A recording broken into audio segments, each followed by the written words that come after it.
You're watching otherwise known as the Rock Pile. Tonight, the Navarro Panthers take on the YMLA Lions. Stay tuned for Panther football pregame show next. You're watching Panther football live on the Navarro Panther Network.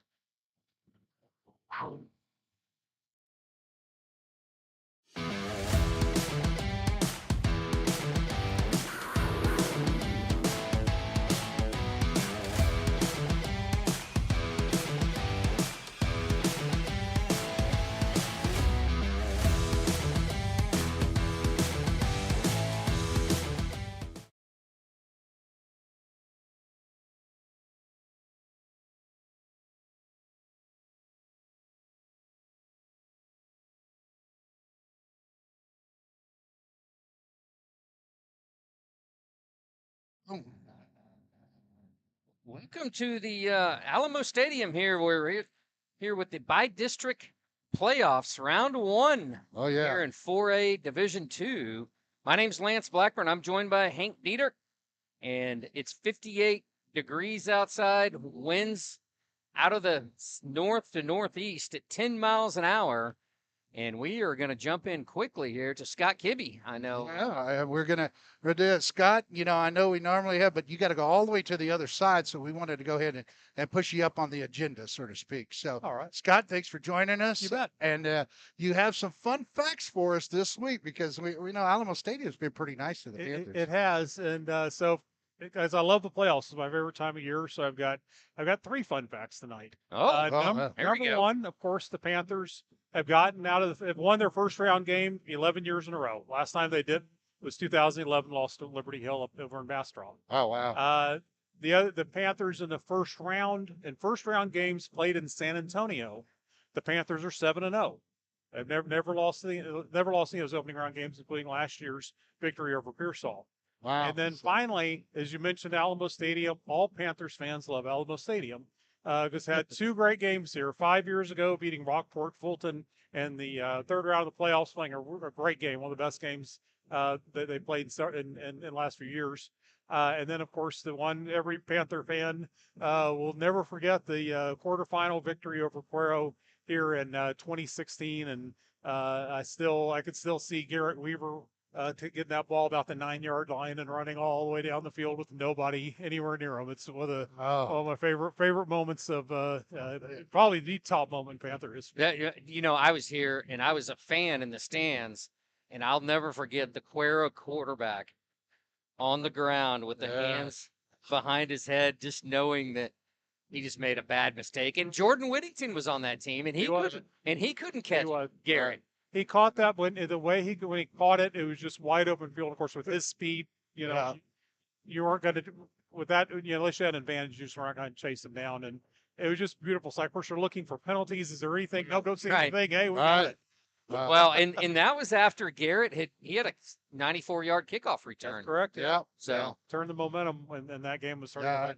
That was Garrett Weaver's game, that's for sure. And I tell you what, I mean, it still brings chills on the back of my neck right now just thinking about that game, because I was blessed to have broadcasted that game as well, and we were doing just radio back then. And man, was that the most exciting time that I've ever had as a broadcaster to this day. And so, again, this has been a great stadium, a great place, a great venue, and for the Panthers especially. It has just those 2 games, but also if you grow up, if you do like a lot of us did grow up around San Antonio, this is where all the big games were played. The Judson would play their playoff games here. And I was here with the Riders, San Antonio Riders. I actually saw the Gunslingers here in 1983. Oh, I mean, my father must have really loved me to take me to a Gunslingers game, great memories there. Wow. And now, real quick, your predictions for this game. What do you think? I think the Panthers. I think they take control of this early. I think what's the problem that YMLA is going to have is they just don't have a quarterback who can get the ball out, but they're gonna have to keep throwing. So Panthers set a record last week with 22 interceptions as a team for a season. I think they extend that by at least 2 or 3 tonight. And, wow. I think have a very good night in the secondary and I think win pretty easily. All right, Scott. Thanks for joining us. All right, No, you we bet. could see your preview and highlights, one on Wednesday and one on Sunday on this in the Seguin Gazette in the Yep. sports section, and you're on Facebook as well. Yeah. So, If hopefully we plan for a preview for next week's game. yeah. That'll be on Wednesday. All right. Well, thank you, Mr. Kibbe. I really appreciate it. Thank you. All right, now back to our preview of the two teams that are playing tonight. All right, so we've got Navarro facing YMLA, and I will tell you, we'll jump into the Navarro side of it. We'll get here into the YMLA, and they're a completely different team, and I think we'll talk about that. Yeah, 2021. Right, Sure. But let's jump into what the Panthers have done. Overall, 7-3, finished second in their district. They're 4-1. Only loss coming to the district champions, the Wimberley Texans. Yeah. But overall in the year, we are averaging now rushing yardage 7.4 yards. Now I know the last couple games have been a little skewed, but overall amazing, but only allowing 3.6 yards on the ground, which is huge, right? Yes, I mean that's right. That's very formidable. And then the other big thing, Antoine Mabane, right? He's your bell cow, the senior. Yeah. 1,184 yards, 12 touchdowns, 118 carries for the year.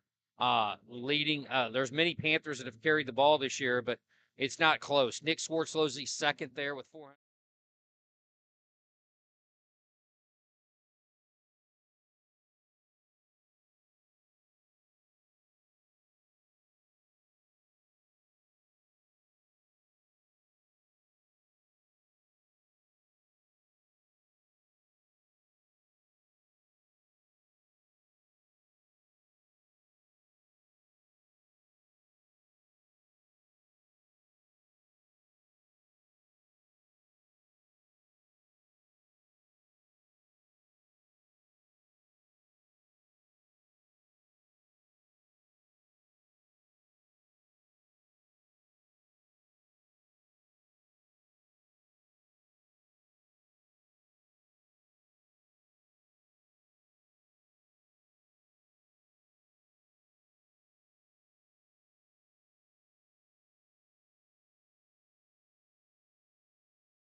If and he has that dip and dive, and on that play, it's amazing. He jukes in and jumps back out, and hey, that was to win the game. Right. I mean, if he doesn't get in, that's out. I mean, it was a 2-point conversion that they didn't have to.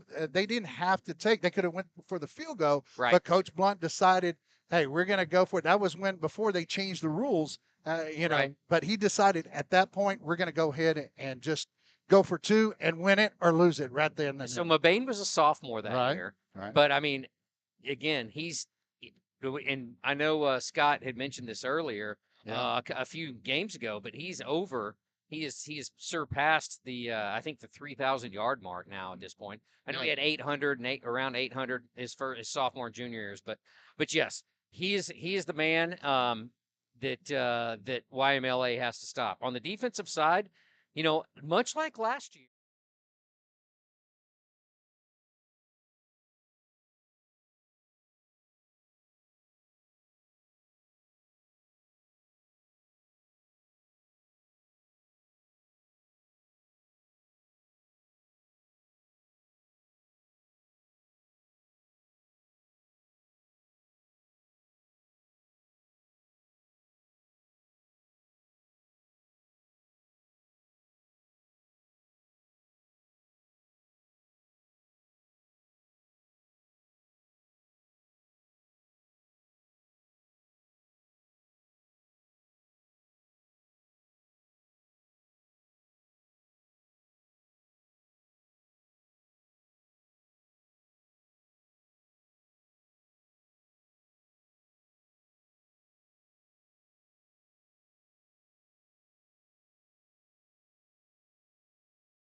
Right. I mean, Right. we haven't talked about even close to that in a number of years. Can I jump back to the offensive side of ball? Yeah, jump back. I Jump forgot back. to point out one thing. Sure. Is that 7.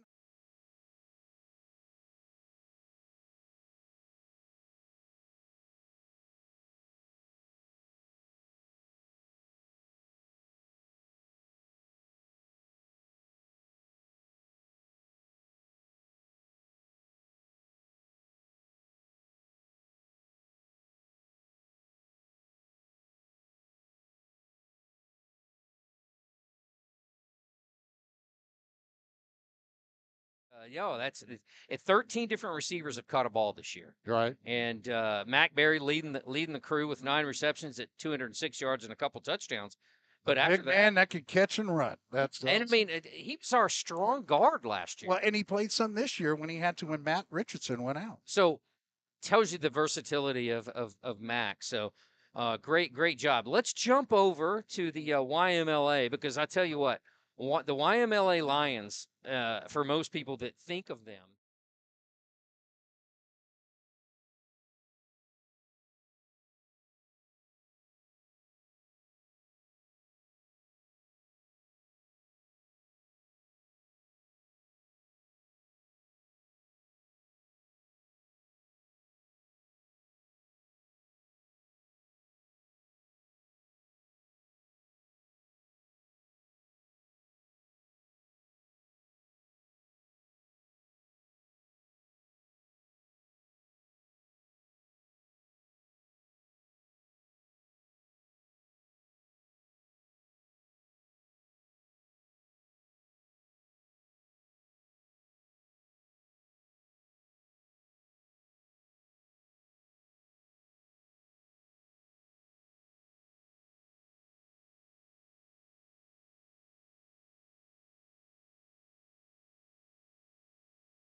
YMLA, they returned 6 starters on offense, 8 on defense.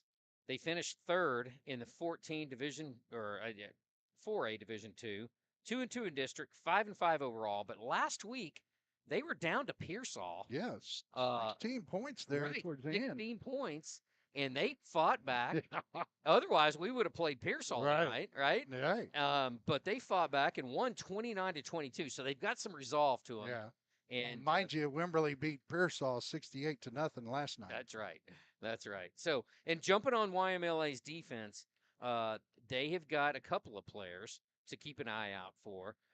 Number one is their linebacker, number 28, Andrew Campos. He's a senior, bigger body boy, 5'6", 175, nose for the ball. He's good. He's their leading tackler with 39 tackles, and man, he comes downhill and he will hit you. Yeah. Andrew Campos is one heck of a linebacker, according to the coach Rod Blunt. He's the guy they have to get to that second level and make sure he doesn't come in and fill that hole. That's right. And then the other player to watch for is number 55, Tawan Curtis. He's a junior athlete, very disruptive. Matter of fact, I watched him literally strip the ball against Bandera, who won their division, is 9-1. Strip the ball, knock it out, and then boom, he picked it up and ran it all the way back for about a 70-yard touchdown. Incredible athlete as well. So getting off the bus, Hank, if you looked at the YMLA Lions, you would be like, uh-oh. Yeah, I'm telling you, yeah, they're that team. You just can't let them get confidence, and you got to be able to contain the explosive players. If you do that, the Panthers will be fine and play their offense. So Right. we'll talk about those keys later. But that's what I see right now. But you're right. When I went down on the field to have the interview with Coach Rod Blunt, I'm looking over there and I was like, hey, this looks like a pretty stout team. So. They're going to have the captains do the coin toss early. You see that a lot of times in playoffs, too. Sure. So I think now we're going to jump into the pre-recorded interview here with Coach Blunt, which Yep. Hank did here about 30 minutes ago. Yeah, we'll listen to that coming up. Good evening. This is Hank Dieter down on the field with Coach Rod Blunt, the Navarro head coach. Coach, thank you for joining us. I appreciate y'all being here. Thank you. All right, Coach. Now, you had a tough win over a good team last week of Bishop Badgers. And so how did your team, come away with that big victory? It was good for us. Solid team, good, strong offensive and defensive lines, well coached, and did a great job of trying to shorten the game and keeping the ball in their possession. But it was a great win for us, and we're excited to go on to practice on Thanksgiving and get this game in the day after. All right, Coach, I know today is windy and it's a little drizzly here and there. Do you think that's going to be a big factor, like it's going to be an advantage to one team or the other? I don't know. Kind of both of us have gone to running the ball very heavily. They're changed from the first time we saw them to almost 70.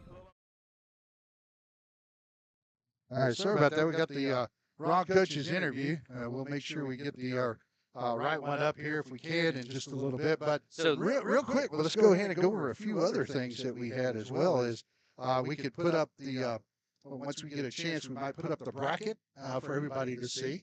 Yeah, let's talk a little bit about the bracket. So last night, there was, we see this a lot, Hank, in the bi-district round. It's not super competitive, but we'll Sinton knocked off Bishop, which we expected, 34-7, and this is just the lower half of the 4A Division II Region 4 bracket. So the ones that would really only affect our Panthers. And Sinton went and played Bishop, which we played in the second round last year, a very competitive Bishop team where we won 28-14 down in Jordanton. But Bishop is not quite the team that they had last year. And Sinton took care of business. And Sinton is a much improving football team. If anyone's watched them this year, as I have, they're up and coming, and we could see them if you watch this bracket and we win next week or win tonight, win next week. They would be a third round opponent potentially. You've got Divine and Laga Vista who will play tonight. And we feel like, me and Hank as well, that Laga Vista out of our district, which we won that game at home against Laga Vista. We feel like that Laga Vista is going to advance this evening to play Sinton next week. And then, of course, Port Isabel, we'll keep an eye and we'll keep an update for you guys tonight on Port Isabel and Robstown. And again, Port Isabel, another Slot T team. We call them Slot T South here in the booth. And we played them a couple years ago, not last year, but the year before. Right. And it wasn't much of a ball game, but you never know. For us, at least. But Port Isabel plays Robstown tonight. We expect Port Isabel to take care of business. Right. And, of course, we do expect Navarro to take care of business tonight over YMLA. So we actually have some teams that are in action right now, and one of the teams that we were talking about that's in our district, Gerald, which is in the top part of the bracket. We only have the lower part, but Gerald and Bandera are locked up at 7-7 already in the first quarter, and we saw last year, Gerald beating the number one team. And I expect that to be a really competitive football game tonight. Wimberley won last night at the top end of the bracket. They knocked off Pearsall 68-0. and they will play the winner of the game tonight between Orange Grove and Raymondville. If you ask me, I think Orange Grove will probably win that game and face the Wimberley Texans. But you've also got Ingleside versus Rio Grande Gorilla as well in that game. And again, I expect Ingleside to win that one. So Ingleside would face the winner of Bandera. Right. And so anything else you got for tonight, Hank? Well, I mean, Bandera just went up 13-7. That's a There little you go. game already, and they just got started at 7 o'clock. There you go. And if you're following the rest of the brackets, Monahans won in Region 1 last night. Of course, Carthage won as well. Silsby was a rainy ball game. I actually viewed that one, watched that one against Sealy, and Sealy was in a dogfight. It was 14-14 at one point in time in the second half, but Silsby pulled away at the end and won that one.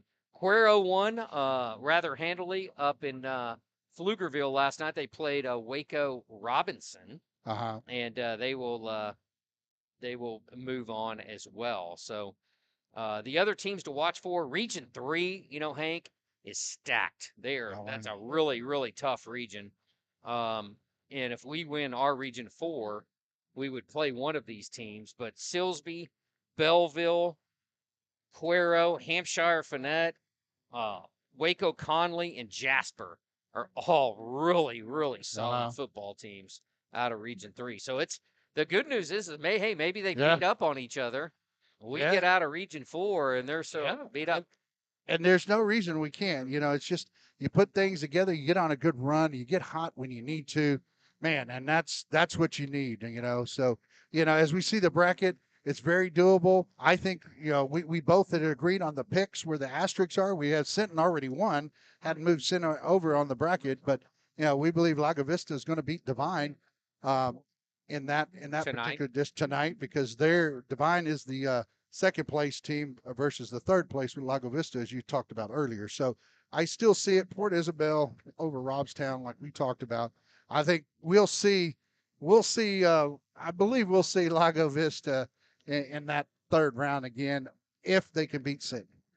Right, and that's the game. That could be the game, right? Right. And, which I'm more partial to Sinton right now, but right. But hey, we'll see what happens, right? So that's right. That's right. So both those teams are ascending, so to speak. So we'll see how that shakes out moving forward. But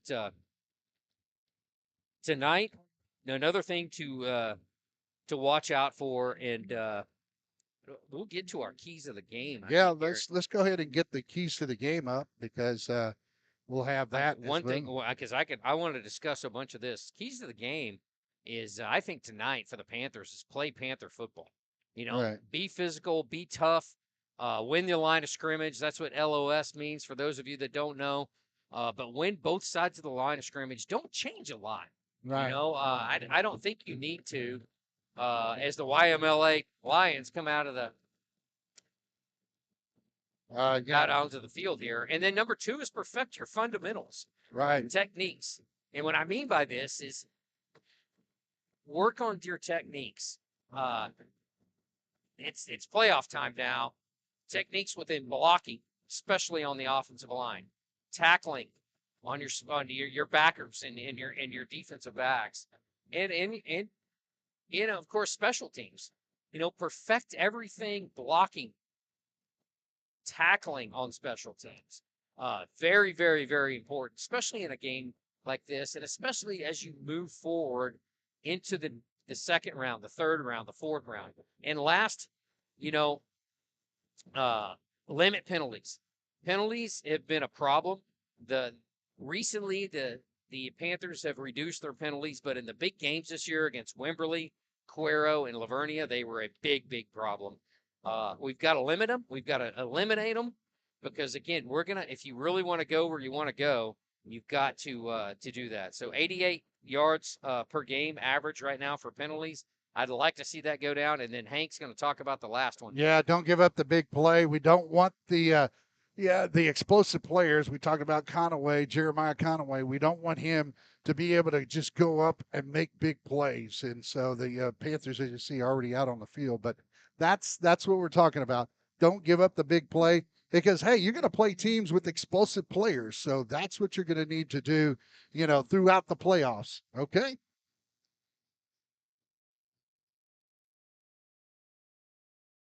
So now we'll get out to the field and we'll have the national anthem.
All right, and we will want to wish all the veterans happy Veterans Day. I know Veterans Day is tomorrow, but even at Navarro ISD, we celebrated had our veterans ceremony today. So if you're a veteran, we do appreciate you and love you and God bless to you and thank you for serving our country. All right, we're about ready for kickoff here. YMLA Lions are wearing the all purple jerseys, purple pants with the white stripes, and the white helmet with a lion on it. Our Navarro Panthers, they're just the opposite. Purple helmets in white jerseys, white pants with Panthers down the side. So both teams are purple.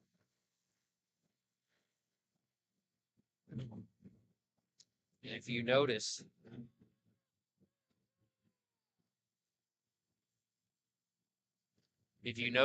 tonight, we do have our crowd mic. We are in the press box here at Rockpile Stadium, otherwise known as Alamo Stadium, the most famous stadium here near downtown San Antonio. And you hear the Florida State fight song there for YMLA as they kick it off. A low scribbler. It goes up, and Caden Tolliver, or Sonny Tolliver, actually grabs it and just lays down on the field there, which makes probably a smart move. Popped probably a good 10, 12 feet in the air. So our Panthers will have it first. As we are here, it's 58 degrees. My name's Lance Blackburn. I'm joined by Hank Dieter. And welcome to the playoffs by district round. Yeah, here we go. First play is always a big one. We talked about control that line of scrimmage. Coach Blunt did an interview that we didn't get to hear, but he did talk a lot about controlling the line of scrimmage. So Navarro comes to the line, starts at their own 32-yard line, motion Choppa. Yeah, I think we've got some flags. Yeah, I think Breitenkamp jumped on that one. See if we got the replay on that. Yeah, we didn't quite get there. So they do back up the Panthers for 5. So it'll be 1st and 15 for your Panthers after. And we just talked about it. We got to limit pre-snap, especially pre-snap penalties. And very, very important as Panthers come back to the line. run the same play again. Nick Schwartzlosey. He gets almost those 5 yards back as he pushes up the line right behind that big offensive front on the right side with Richardson and Barry. Both Barrys on that right side. Hurry up here, right here. So they handed this side to Mabane. He cuts back. He's got room. And, folks, he is gone. I'm looking You're for not flags. catching him. As Mabane runs through. And he is off. There you go. Look at the hole that was created by that line. And there he goes. So he was all the way back to, I was trying to calculate, so. So long Panther touchdown there. 6-0 with the point after try here by Sneak. Your holder is Colton Schulke. Kick is up. And it is good. Panthers up. Yeah, so now they're up by 7 points. I like that when you get that extra point. And there's a replay up there, and we're watching on the Jumbotron as well. So we'll get the official stats from Scott Kibbe, but it looks like it was about a 69-yard touchdown run from Antoine Mabane to put the Panthers up 7-0 here early. Hey, when you kick it off, don't kick it to number 1, okay? Or number 22. How about that? That's right. That's right. Yeah. That's my strategy for kickoff. If I'm the coach and I'm Coach Blunt, I'm saying don't kick it to number 1 or number 22. You see, their 2 best players are all the way back, and they're there for a reason, folks, because they can break it and take it to the house. So who he's talking about is Rashawn Burrows, their number 22, the running back, and the senior wide receiver, Jeremiah Conway. And again, both probably the 2 best players on the team there for the YMLA Lions. So they're both resting about the 20-yard line as the Panthers prepare to kick. And we'll show their offensive lineup here once they get the ball. So kicking off for the Panthers will be Landon Taylor. We think we've got Sneed. We also have Hyman, as the Panthers always have the trio of kickers. It's going to be Hyman this time. And you're right, they aren't going to kick it. That's going to be caught about the 33-yard line by number 3, and he's tackled quickly there by the kicker, Craig Hyman, cleaned up by Hayden Tolliver. Yeah, Martin Arcee takes that and goes off to the right. You see a nice tackle right there by Hyman. Galini, I believe it was. No, Craig Hyman, the kicker that kicked it, went down and made the tackle. You like to see that. That's right. So the Lions will take over at their own 41-yard line, 1st and 10. Their first possession down 7-0 here. Quarterback's sophomore Matthew Kroger, motion. Blitz on the outside. He runs up the middle. He's got some room. Oh, man.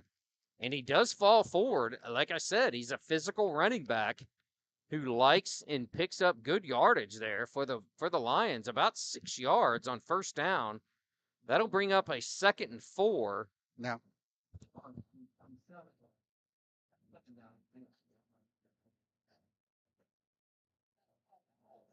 so starting defense on the defensive line, Landon Taylor, Knox Galini, the Bear, next to his brother, the defensive end there, McBerry as well. So Kroger's looking. He waves in motion as he looks at his play. He hands it again. This time, he's tripped up from the backside there by Landon Taylor, but not before he gets close to another 1st down. And look at here, Landon Taylor just sits, and that's exactly what you do on a type of zone read. He sits there. He makes the running back make the choice after he's got the ball, because the quarterback had already made the choice, and the quarterback wasn't sure, was Landon Taylor going inside or not? And so he just gave the ball to Burrows, and Burrows was able to, get about a half a yard on the play, but only half a yard because Landon Taylor did such a good job. So that's going to bring up a 3rd and 2. Kroger hands it again. That's Burrows up the middle. Oh. It looks like he is short of the 1st down. The Panthers hold. But It's still going to bring up a 4th and 1 here. Fourth and 1. And at the 50, and you're the Young Men's Leadership Academy. You're probably going to go for this. No problem for them going for it and making that decision. We'll see their roster, their starting lineup. We didn't quite get to that, but we'll have to wait on that till the next play. So again, they're going to go for it. 4th and 1 from the 50-yard line, looking to get into positive territory. Coach signaling in the play. Yeah, they're taking a while. Kroger. It's 6 seconds left on the play clock. Down to 3, 2. He snaps it. Kroger's going to keep it. He tries to get outside. He's not going to get anywhere. I'm not sure that was the call I would make. Gabe Rangel cleans it up along with J.J. Watt. Yeah, you'll see it right here on the replay. Good job by stringing it out. And a hole there on Nick Schwartzlosey, and he still gets away, but nice job on the tackle. And it almost looked like Burrows could have got the yardage. Yeah, and, we talk about the quarterback. The quarterback's only ran for 28 yards this season. So he's not a runner. The guy that you wanted to go to. Right. I agree. It's a strange call there. So the Panthers will take over. They actually get a loss on the play of 2 yards. So they will take over on the Lions' 48-yard line. They hand it off this time. Right up the gut. Right up the gut, and he will be taken down, and that is Guerra, the fullback. Yep, and Guerra's got about 4 yards on the play. Hurry up. Hands it this time to Choppa. Choppa to the other side. He's brought down, though, by number 11 and the rest of the crew there. Defensively, very good job, as you see here, as Choppa gets off to the right side. But, you take number 11 for the Lions, Yannick King. And quickly, he's going to throw it this time. He's got a receiver. He's wide open. But Schulke overthrows number 20. Yeah. Oh, my goodness. And the junior was wide open, but Schulke got a little happy feet and just overthrew him by about 2 or 3 yards. And that's one of those plays you can underthrow him. It's okay. And you can throw at him. We talk about this all the time. You probably heard me in other broadcasts. When a player's that open, it's okay to throw it at him. You don't have to, put it right in there. So 4th and 1, he hands it off. It's Guerra this time again. Guerra's got the first down, and he's brought down by number 12. That's going to be Gage Palma. Yeah, as you see, Guerra just one-on-one, and the only person he had to beat would have been Gage Palma, as you said. And again, hurry up for the Panthers. Well, they didn't catch him off guard that time. It looked like they were all keying on Mabane. So again, the Panthers don't huddle. They go straight to the line. They hand it to Choppa there on this side on the counter. He comes across. He's got it. Looks like a first down inside the 20-yard line of the Lions. Yeah, that inside trap right there. As you see, good block right here in the middle by this center. That was Hyman. Hyman. Just a nice seal block. You don't have to knock anybody to the ground in this offense. You just have to get them, screened off. And man, I tell you, that gave Guerra a wide open space to go through. So first down from the 20-yard line. Schulke back to throw again. This time he's got a receiver, and he was covered tightly. Let's see if we can see that again. It looked like it grabbed him before. He did. I the ball even got there. Let's see what we have. And the pass was intended for the sophomore, Braddock Galini. And boy, he hooked him with that other arm, right? You're right. And that was number 1. That was the big receiver. Yeah. Jeremiah Conway. And you're right. He was there early with it. He had him lassoed, right? It was close. I mean, the officials are going to, give a benefit of the doubt. I know, but, you got to make the call. So it brings up a 2nd and 10 from the 20. This time he hands it to Mabane. Mabane cuts back up the middle, dips and dives his way down to near another first down. Right, just short. You look at the lead block, and getting that kick out was such a key on that play. The Galini was the one who got on that one. So now the Panthers are back. Don't huddle. Hand it this time to Guerra. Guerra does have the first down on 3rd and very short. He pushes inside about the 8-yard line. So that'll be 1st and 10 for the Panthers. And the Panthers slow it down a little bit here. Yeah, now they slow it down. And like I said, they were going so fast we didn't even have a chance to get the rosters up there. So we barely, yeah, yeah. we're not. So this time it's Champa. Champa's fighting the yardage. Oh, good hard inside. He's run. going down to about the 3. Now we're going to give him this. You know, that's the way he was chopping and running right there. Champa right inside the 3-yard line. They're going to mark it right at the 2. So that'll be second down. Now Goal. We'll see if we see YMLA's defense. We'll throw that up there real quick. And the Panthers do slow it down as they run the play in.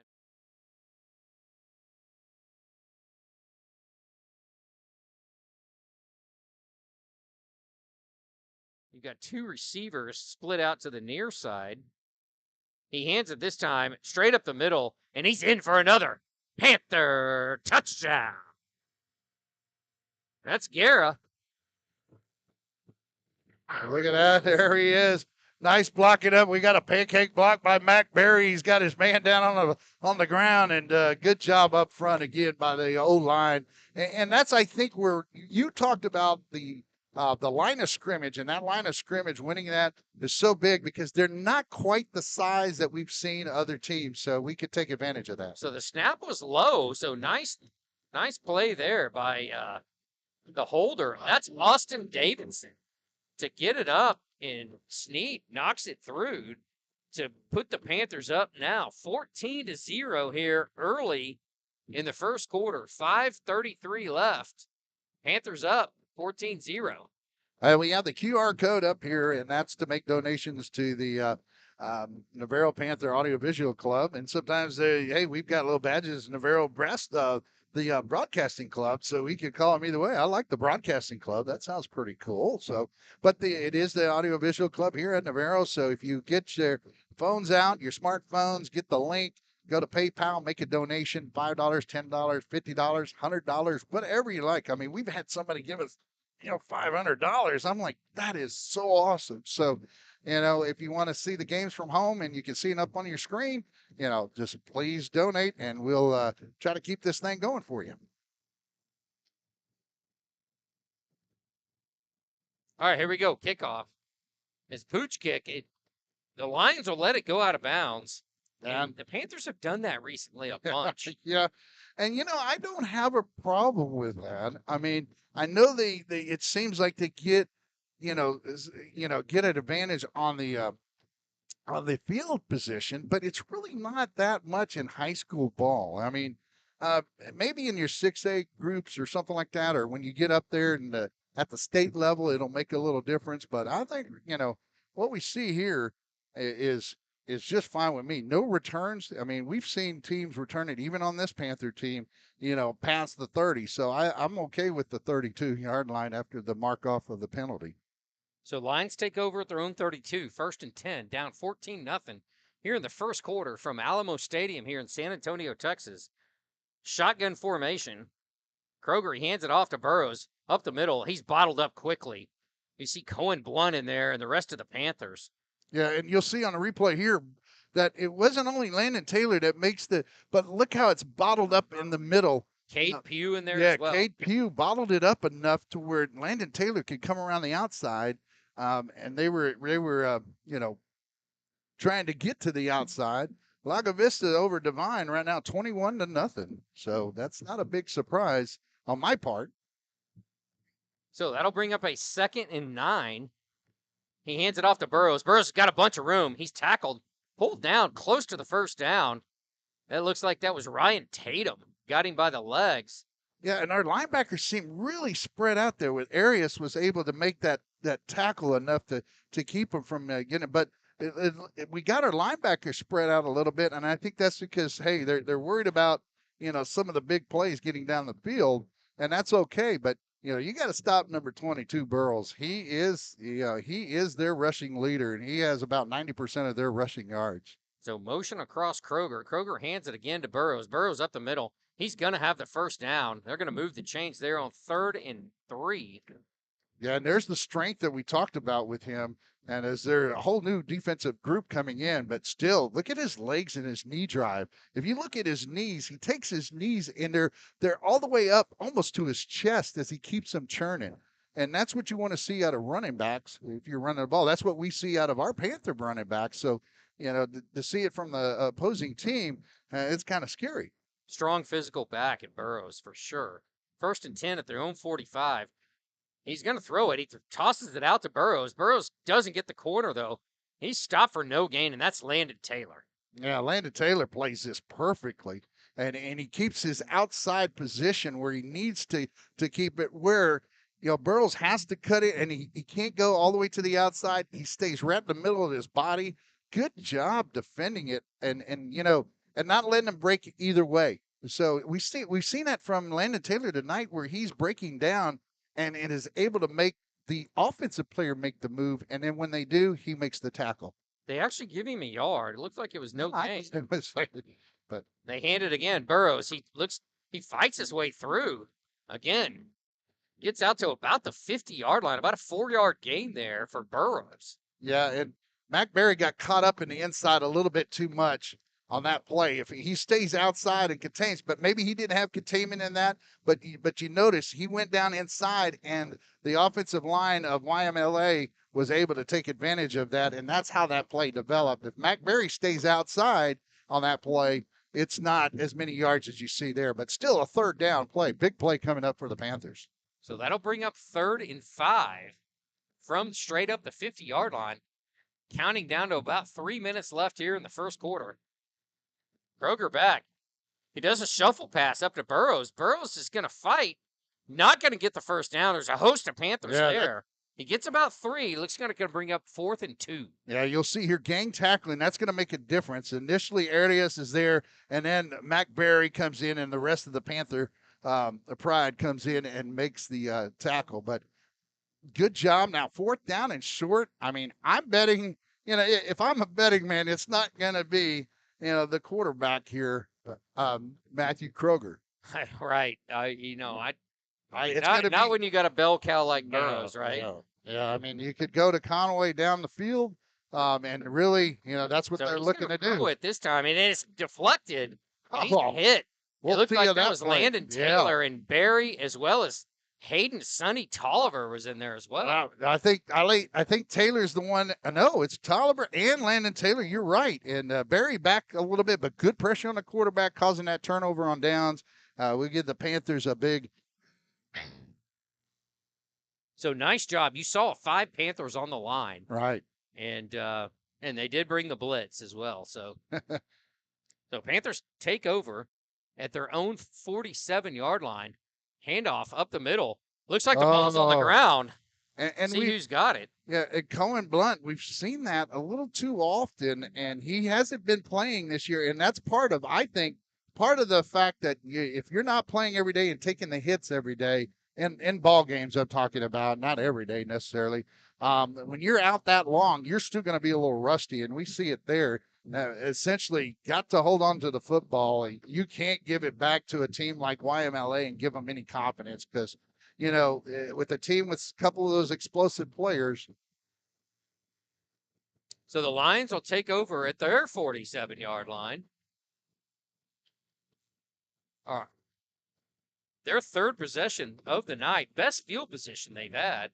So let's see if they can get something going here.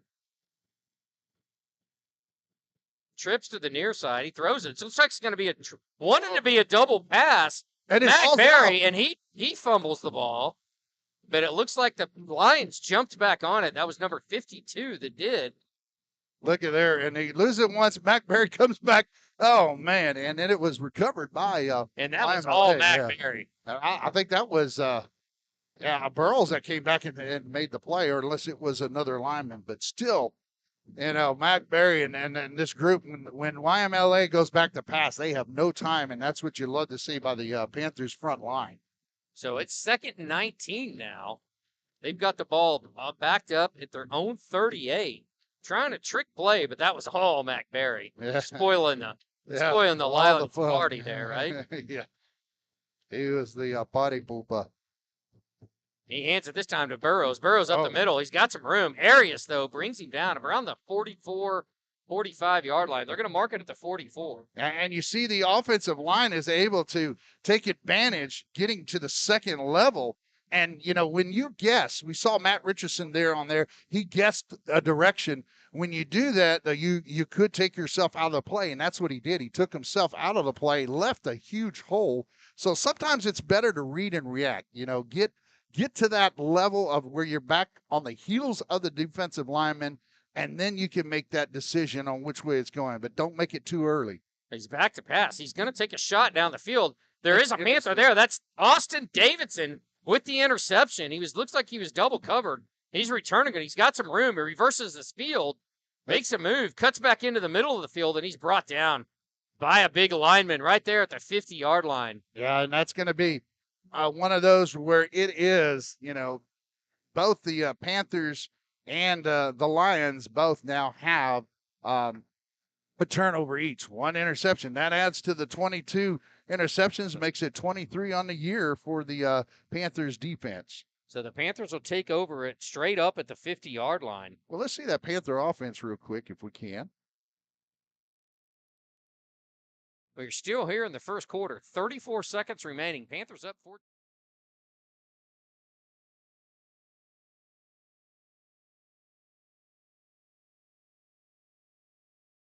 Out to Mabane here on the flat route. Mabane picks up almost first down yardage. Just see where they mark it. Yeah, well, Mabane there. And they do pull the chains for a first down. Yeah, that's a nice little pass play. We talked about this is the most that we've seen from a Panthers under Blunt's regime pass the ball over 776 yards. So he hands it this time to Rangel. Rangel back on the trap. He's spun around, but not before he gets see to that. About the 7-8 yards down to the 30. Nice tackle there. That was the linebacker we talked about earlier, number 28, Andrew Campos, the senior. But he's tackling him 8 yards down the field there, 7-8 yards down the field.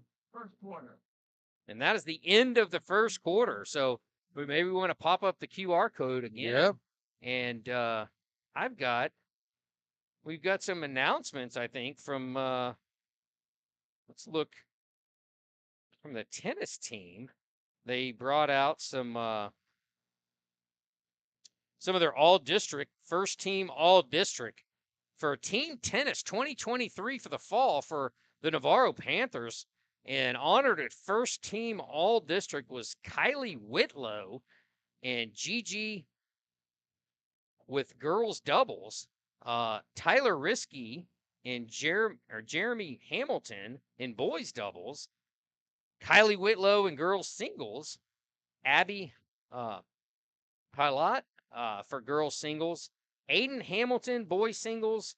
And Xavier Cropper boys singles. So congratulations to all the first team all district players there for Navarro tennis. There are some second team and some honorable mentions as well, but due to some of the time constraints, we are gonna you can pick those up on Facebook. So they've got the ball down. Panthers do at the 30-yard line. What do you think, Hank? Yeah, I think we might see a pass here even on third down because we know they're going to try to go for it on fourth. Let's see, we got a whistle here. So it's 3rd and 3. I mean 3rd and 3. Sorry. From the 30. Let's see what we got. This drive started at the 50-yard line, so Panthers up 14-0. Start at the second quarter. I don't know if we have a flag yet or not. I don't know if it's a start of a just too early of a start, illegal substitution, something. I don't know. I'm at a loss here. But again, on the interception, great double coverage. Yeah. They double covered there. Of course, Jeremiah Conway, the D1 6'3" athlete, and just a great play. Not the best throw from the quarterback there from the Lions, but a great play there by Austin Davidson, the cornerback. Exactly. Well, we start this thing on the 30. second down. That was the discussion. Was it second or third? So these LED lights, it could be a little tricky. They hand it off. Mavane's got some room. He's led by Swartzlosey. He dips and dives. We do have a flag, though, coming from the backside.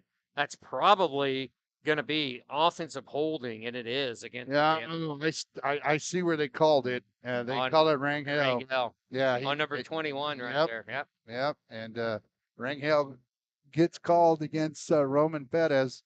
And it was pretty clear on that one. When you get the edge player, if you're down the field off to the opposite side, you don't see that as much. But when it's on play side, you're going to see that called most every time. So that's a spot foul. They 10 yards from where the hold was actually occurred. So they will back up the Panthers here, and it will be second down again. And it looks like it'll be 2nd and 13 from the 40-yard line. Panthers quick to the line. Well, now they're trying to wide it out here. He's directing traffic. Yeah, I don't know if there's some confusion there, but the game clock still hasn't ran because now the 25-second clock. Hands it off. Schwartzel, is he up the middle? He's got some room. He's drugged down from behind. Let's see who made the play there for the Lions. Number 33. Now here's the replay as he goes right up. Yeah, it was number 33, and then Conaway came in to help clean up. But good hard run, by Schwartzlosey. It was, and the backers were just non-existent for the Lions there.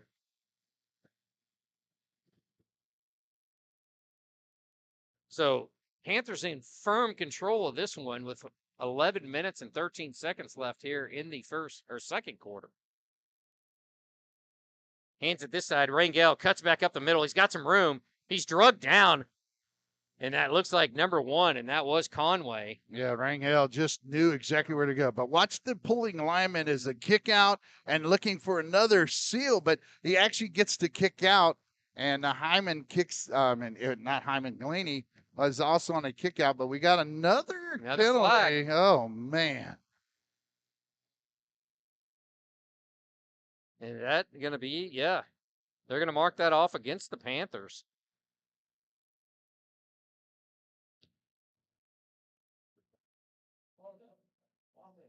Holding again on the offense. I don't know if we've got a number there, but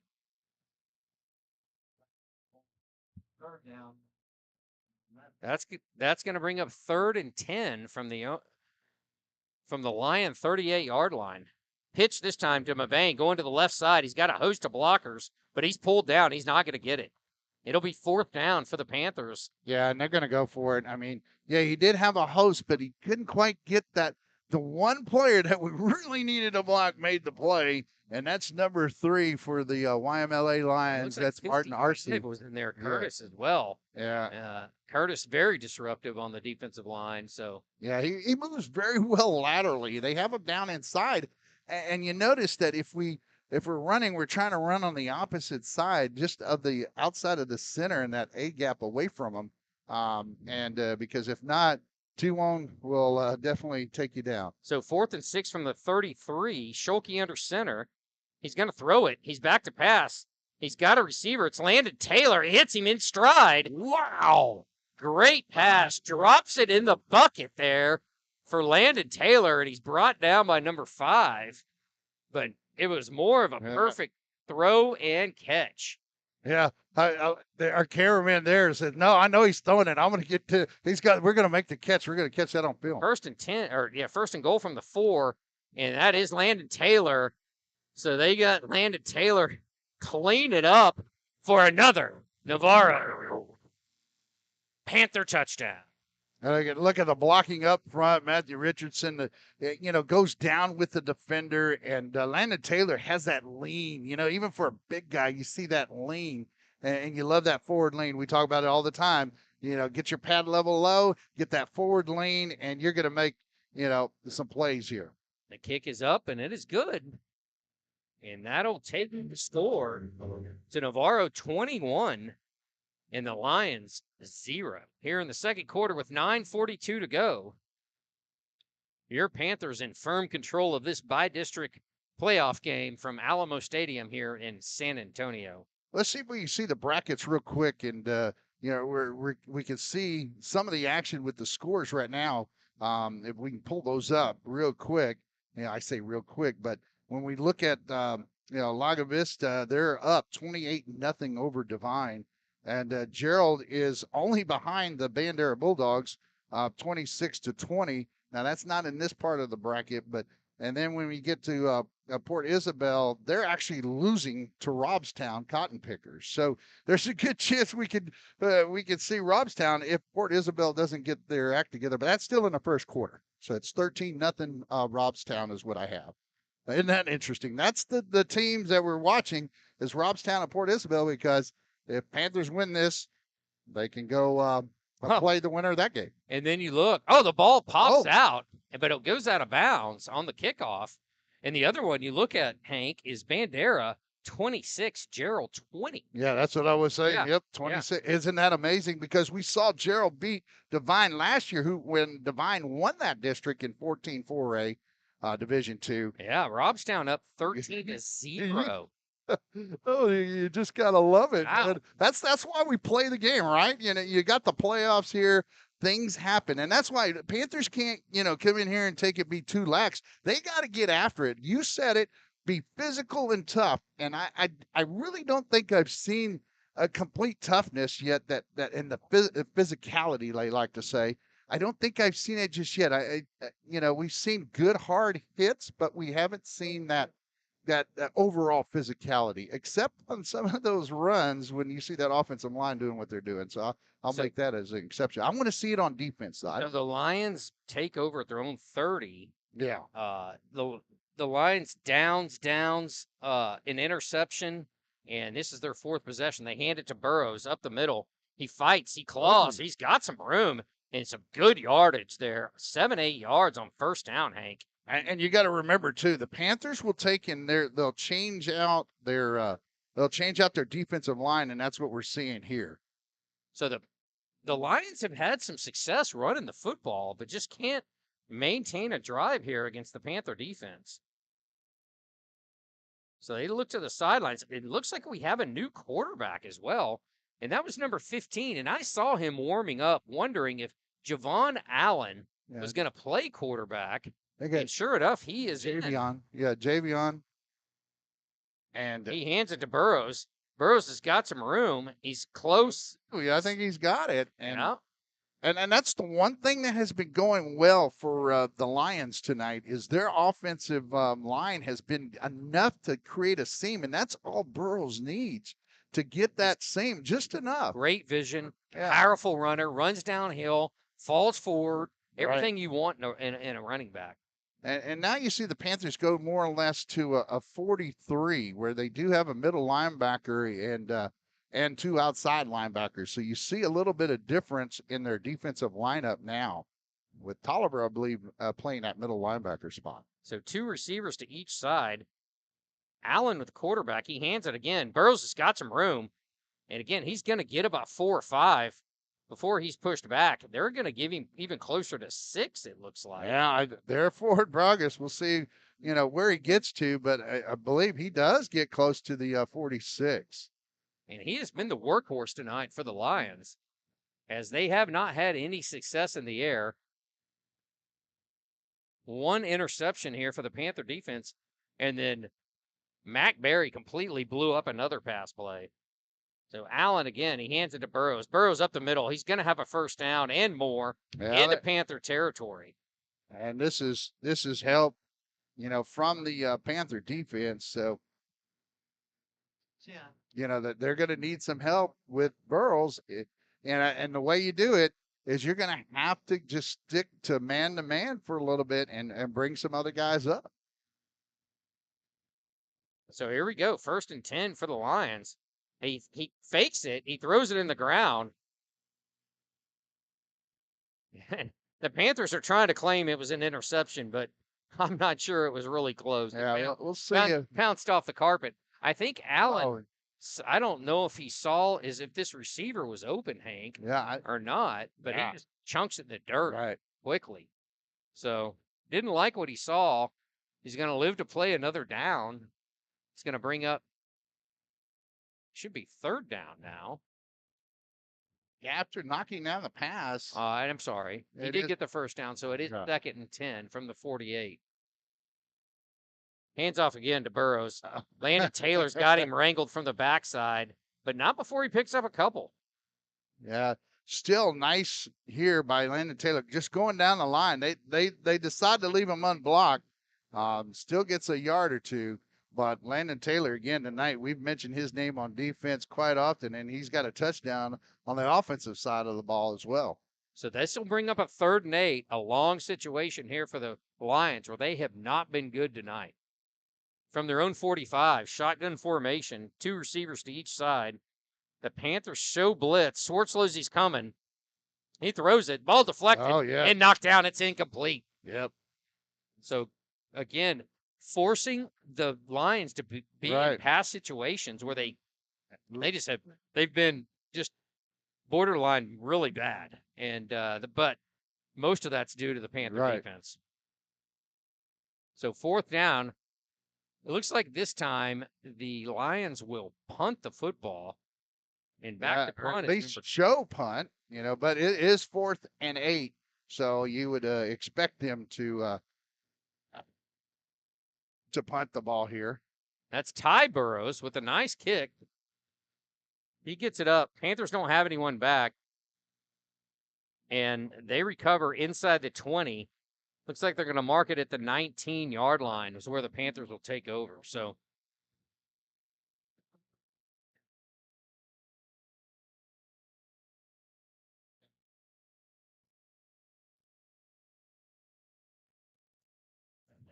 here we go. The Panthers will take over. This will be their 5th possession of the first half, up 21-0 here in the second quarter, where we've had some success in the air and on the ground. A 69-yard run by Mabane.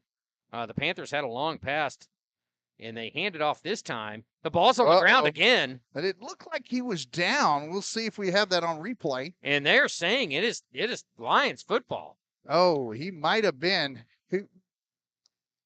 Yeah. It was one of those, he got turned backwards, and so the Panthers are a little sloppy tonight with fumbles, and that is their 2nd fumble of the night. Yeah, that's 2 turnovers. For the Panthers, 2 fumbles and 2 turnovers. They've lost both fumbles. So after a sizable gain out to around the 30-yard line, the back coughs it up for the Panthers, and the Lions take over. The Lions have had no success. This is by far their best field position of the night. So we've got 6:07 left. Panthers up 21-0 here in the second quarter. Allen stays in at quarterback. He's back to throw. He had a receiver, but Hayden Sonny Tolliver, he didn't see him in the window there, and he did not throw it. Yeah, Sonny Tolliver gets back in a good position and knocks that down. And that's one of those, Hank, where you got to kind of throw it over the backer and just drop it in the bucket there for the receiver. But, and usually, you've got to get it between the backer and the safety. Right. And he couldn't quite get it over the backer there. Too much of a line drive. So they hand off again, where they've had a ton of success tonight to Burrows, but this time not happening. Yeah, the Panthers were right there. So great defense by it was Landon Taylor and Mac Berry. I saw in there as well. I was waiting for the replay. So that'll bring up a 3rd and 10 from the 30-yard line. So no yardage yet here for the Lions. I'm getting spoiled. Right. You get the replay. I can watch it here on the monitor. It's just awesome. So thanks to Miss Wells and the whole audiovisual club making that happen. 3rd and 10. He dumps it out, but it was a bad pass behind the receiver. Well, if we see it here, trying to hit Avery Sorrell. I don't know if it's there was it picking it up there. Yeah. It's just because Sonny Tolliver comes in, and it looks like maybe he's seeing him, and it's like, man, I don't want to throw an interception. So. But we have a penalty. Yeah, and it goes against the Panthers. Another penalty. Let's see what it is. Offside. Offsides. Okay. I'd rather take offsides than a defensive holding, and so I mean, I don't want any penalties, but that was a flag on the play that takes the Panthers back, 5 yards, but 3rd and 5 is still been very tough for YMLA to get that. The only one I've seen that's had success on it has been Burrows, number 22, running the ball. So you would think the Lions are in. Oh, blitz. He's hit. It's picked off. Rangel, and he could go, folks. This is something else. So let's see. Burrows has got a beeline on him. He's cut off. Rangel cuts back, and he is going to go. And that's going to be a touchdown. I don't see any flags. If we can get the replay on that. Well, yeah, that was a long play, so I don't think we get it all. But you know what? On that particular play, it was just a matter of having the pressure on the quarterback, as you see, and, man, making that happen. So, wow, what a big play for the Panthers. And guess what? Rangel. He's got 8 now. 8 interceptions. And that, I mean, he's got 139 yards return on those interceptions. Imagine that. I mean, we calculate that. We'll get to hear that from Scott Kibbe at halftime. But, oh, my God, I don't have a calculator, that goes up that high. Right. It reminds you of the last guy to see that many pick sixes or returns for touchdown. Remember, Rangel was also the player in game 1. Remember when the ball bounced off the referee's head and he returned it back almost for a pick six? And Garrett Weaver style. So Rangel, that's 2 interceptions tonight. That's going to bring the Panthers up to 24 on the year. Now, granted, 12 of them were in the last 2 games. So, those games are a little bit slated just because of the competition. But man, Rangel's had picks in a lot of really big games this year. Right. And that's another big one, a pick six, that the Panthers really needed. But all because of the pressure.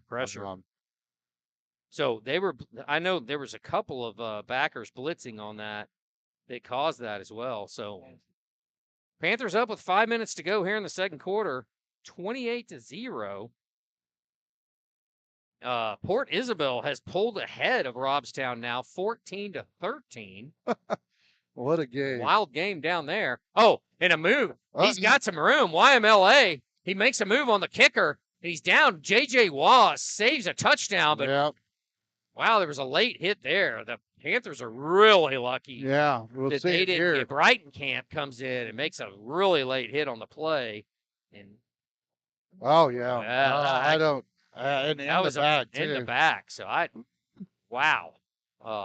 Yeah, you don't like. I mean, either way, you don't like to see that. I mean, you like to see that, but if you see the back of the jersey, do not hit them either way. The Panthers are lucky that they don't get another 15, and Brighton Camp could have been with a personal foul, which you only get 2. So within a game. So 1st and 10, they have it down at the little bobbled snap. Allen keeps it. He runs to the sideline. He's hit, though, quickly. Yeah, and you wonder if they were going to try to, at least it looked like they were going to try a reverse here all of a sudden, but, I don't know what the player, oh, no, he was just trying to get out of the way. I was like, is he trying to come up on some kind of delayed reverse? Because, that would have been there on the backside. So after a long kickoff return, I think the longest of the year against the Panthers, they hand it to Burrows this time, but he is bottled up quickly. Short, minimal gain. Yeah, we can see it here. That's a nice play by Arias. Yes, you see him right there in the middle.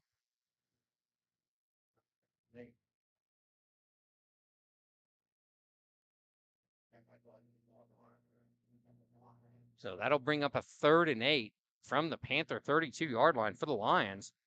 Allen still in at quarterback. Burrows beside him.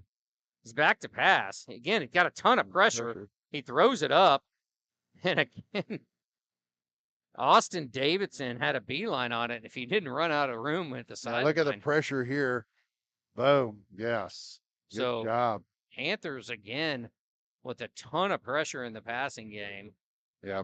4th down now coming up for the Lions, and I you know, I would expect, that they've changed quarterbacks for a reason. He seems to be, Javion seems to be more of a a passing quarterback, but he can move out of the pocket. But Yeah, I'm kind of surprised they don't run with him more because right.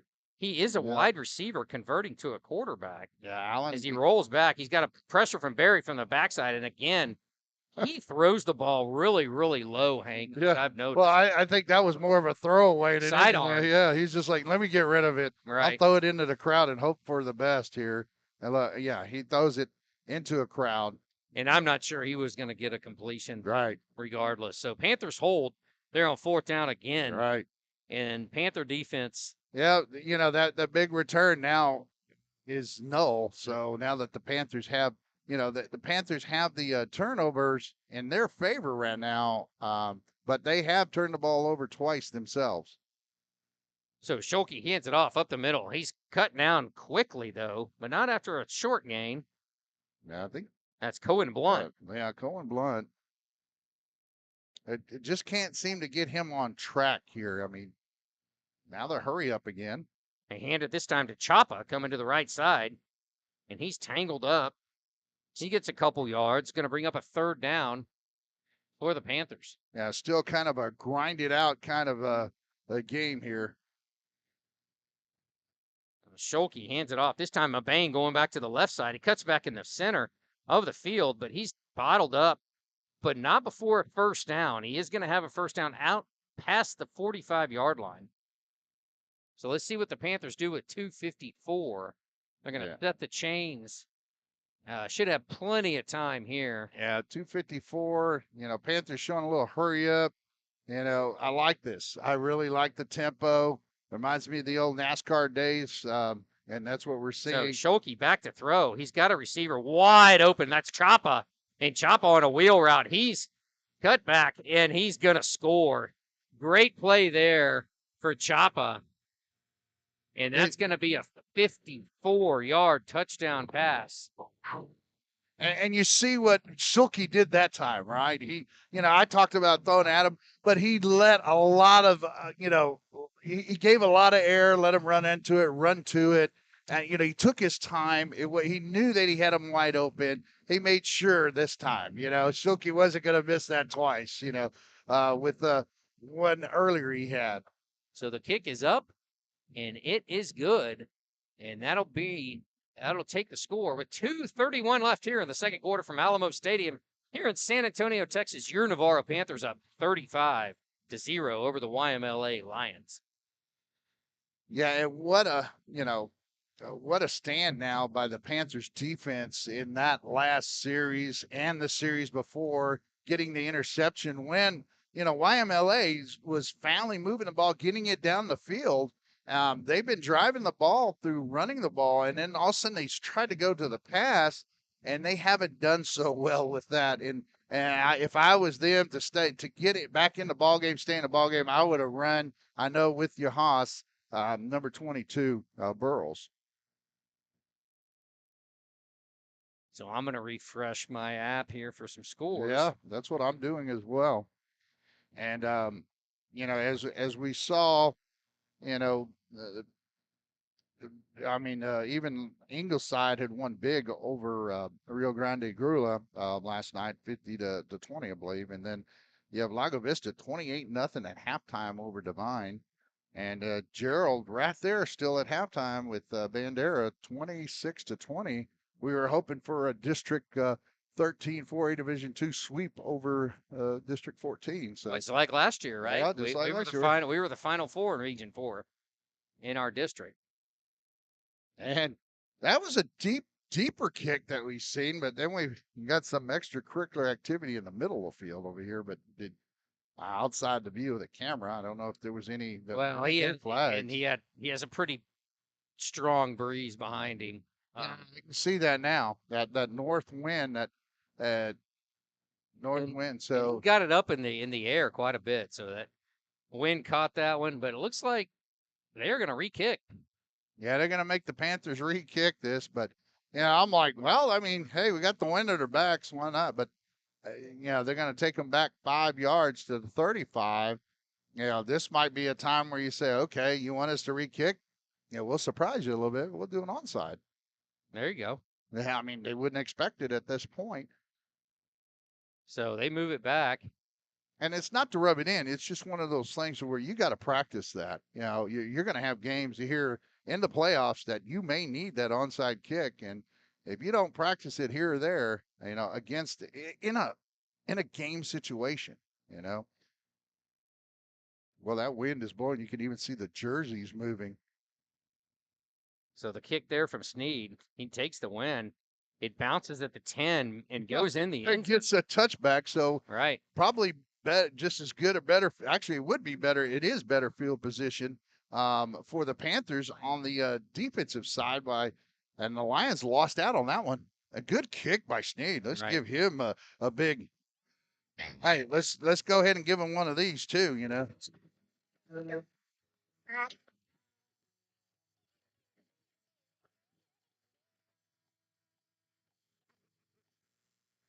That thing makes me laugh every time. I'm sorry.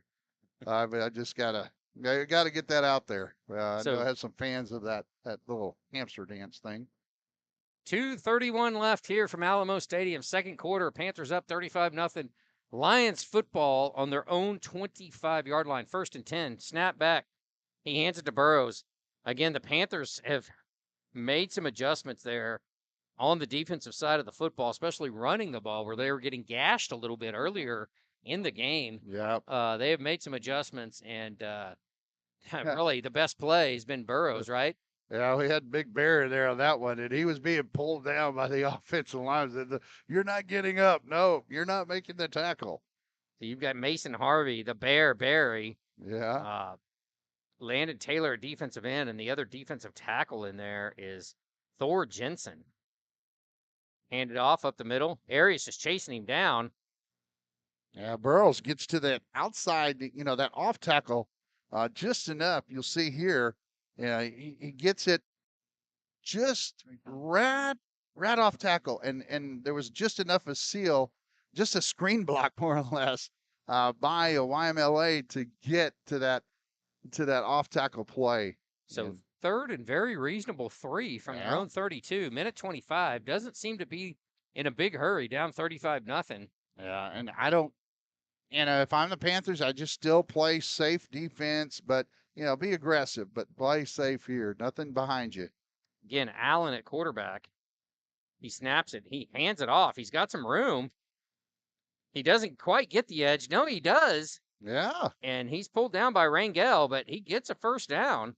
Now, right here, Waz just keeps the tenacity of the number 88. I gotta give him kudos. You give him credit where credit is due. But Mason Benya, he just stayed with his block on that one and just enough to get Waz. Corner, and gave that extra few yards enough to get the first down. But the Lions show spurts at times. They're not a really bad football team. It's just the Panthers are playing really well. So Arias turns it back inside, handoff to Burrows.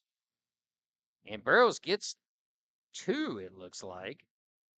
So nice job there by Arias to cut it back in. Yes, and bring it back to your defense. Your defense is supposed to be coming down the line laterally and get your angles. And we see 2 flags. I don't know if they're calling let's see what they call. I have no idea if they're calling face mask or unsportsmanlike conduct. I mean, that's the one thing the Panthers have to be careful with. I know that it's an emotional game, but you got to control your emotions. You do, because, being up 35-0 at this point, looks unsportsmanlike conduct, and it looked like it was offsetting on both teams is what I gather, but no, they actually went against YMLA. I thought at first way he was talking, but we can't quite hear the official. Okay, so it looks like the running back was a little upset, and he threw the ball at one of the Panthers. Oh, okay. So makes sense. So that's going to bring up with 25 seconds left here in the first half. The ball is backed up all the way to the 25-yard line. So that'll bring up 3rd and 23.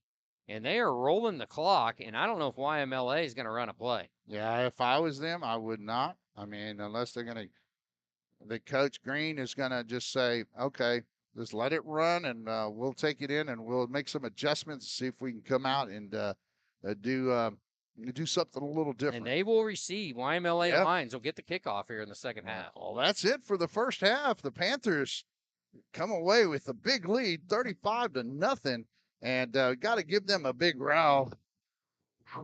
Good job on both sides of the ball. I would say the only thing we got to clean up a little bit is, hold on to the football. We can't be fumbling the ball against the better teams in this region. That's right. All right. Well, we're going to have some sounds and sights of halftime here as the Panther Band and Dazzlers will come out, and we'll get them here soon.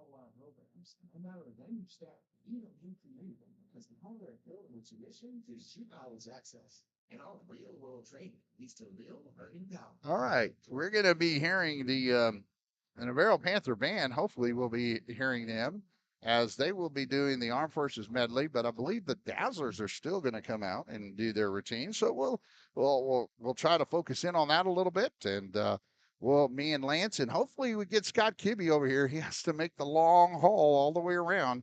And if we can get him over here, we'll get the stats and everything for you. So stay tuned. And the QR code is up too. If you need to donate, get your smartphone out, get the link, and please donate to the Audiovisual Club of Navarro.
That goes under the direction of Michelle Conway.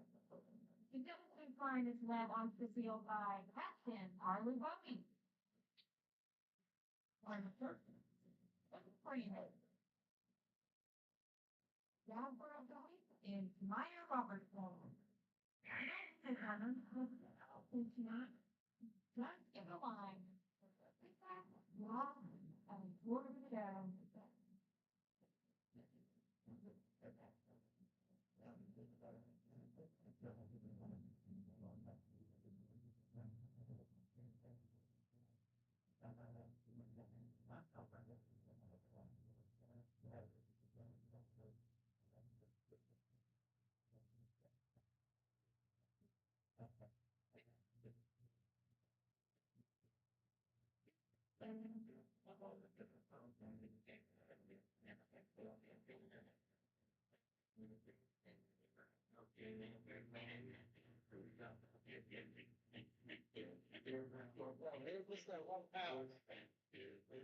Otherwise, it was really good.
Good evening, ladies and gentlemen.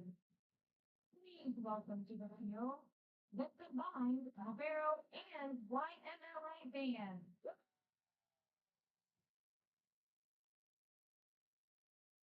This evening, we will be honoring our veterans with a performance of our own sports family. So sit back and enjoy the show.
All right, we're back here.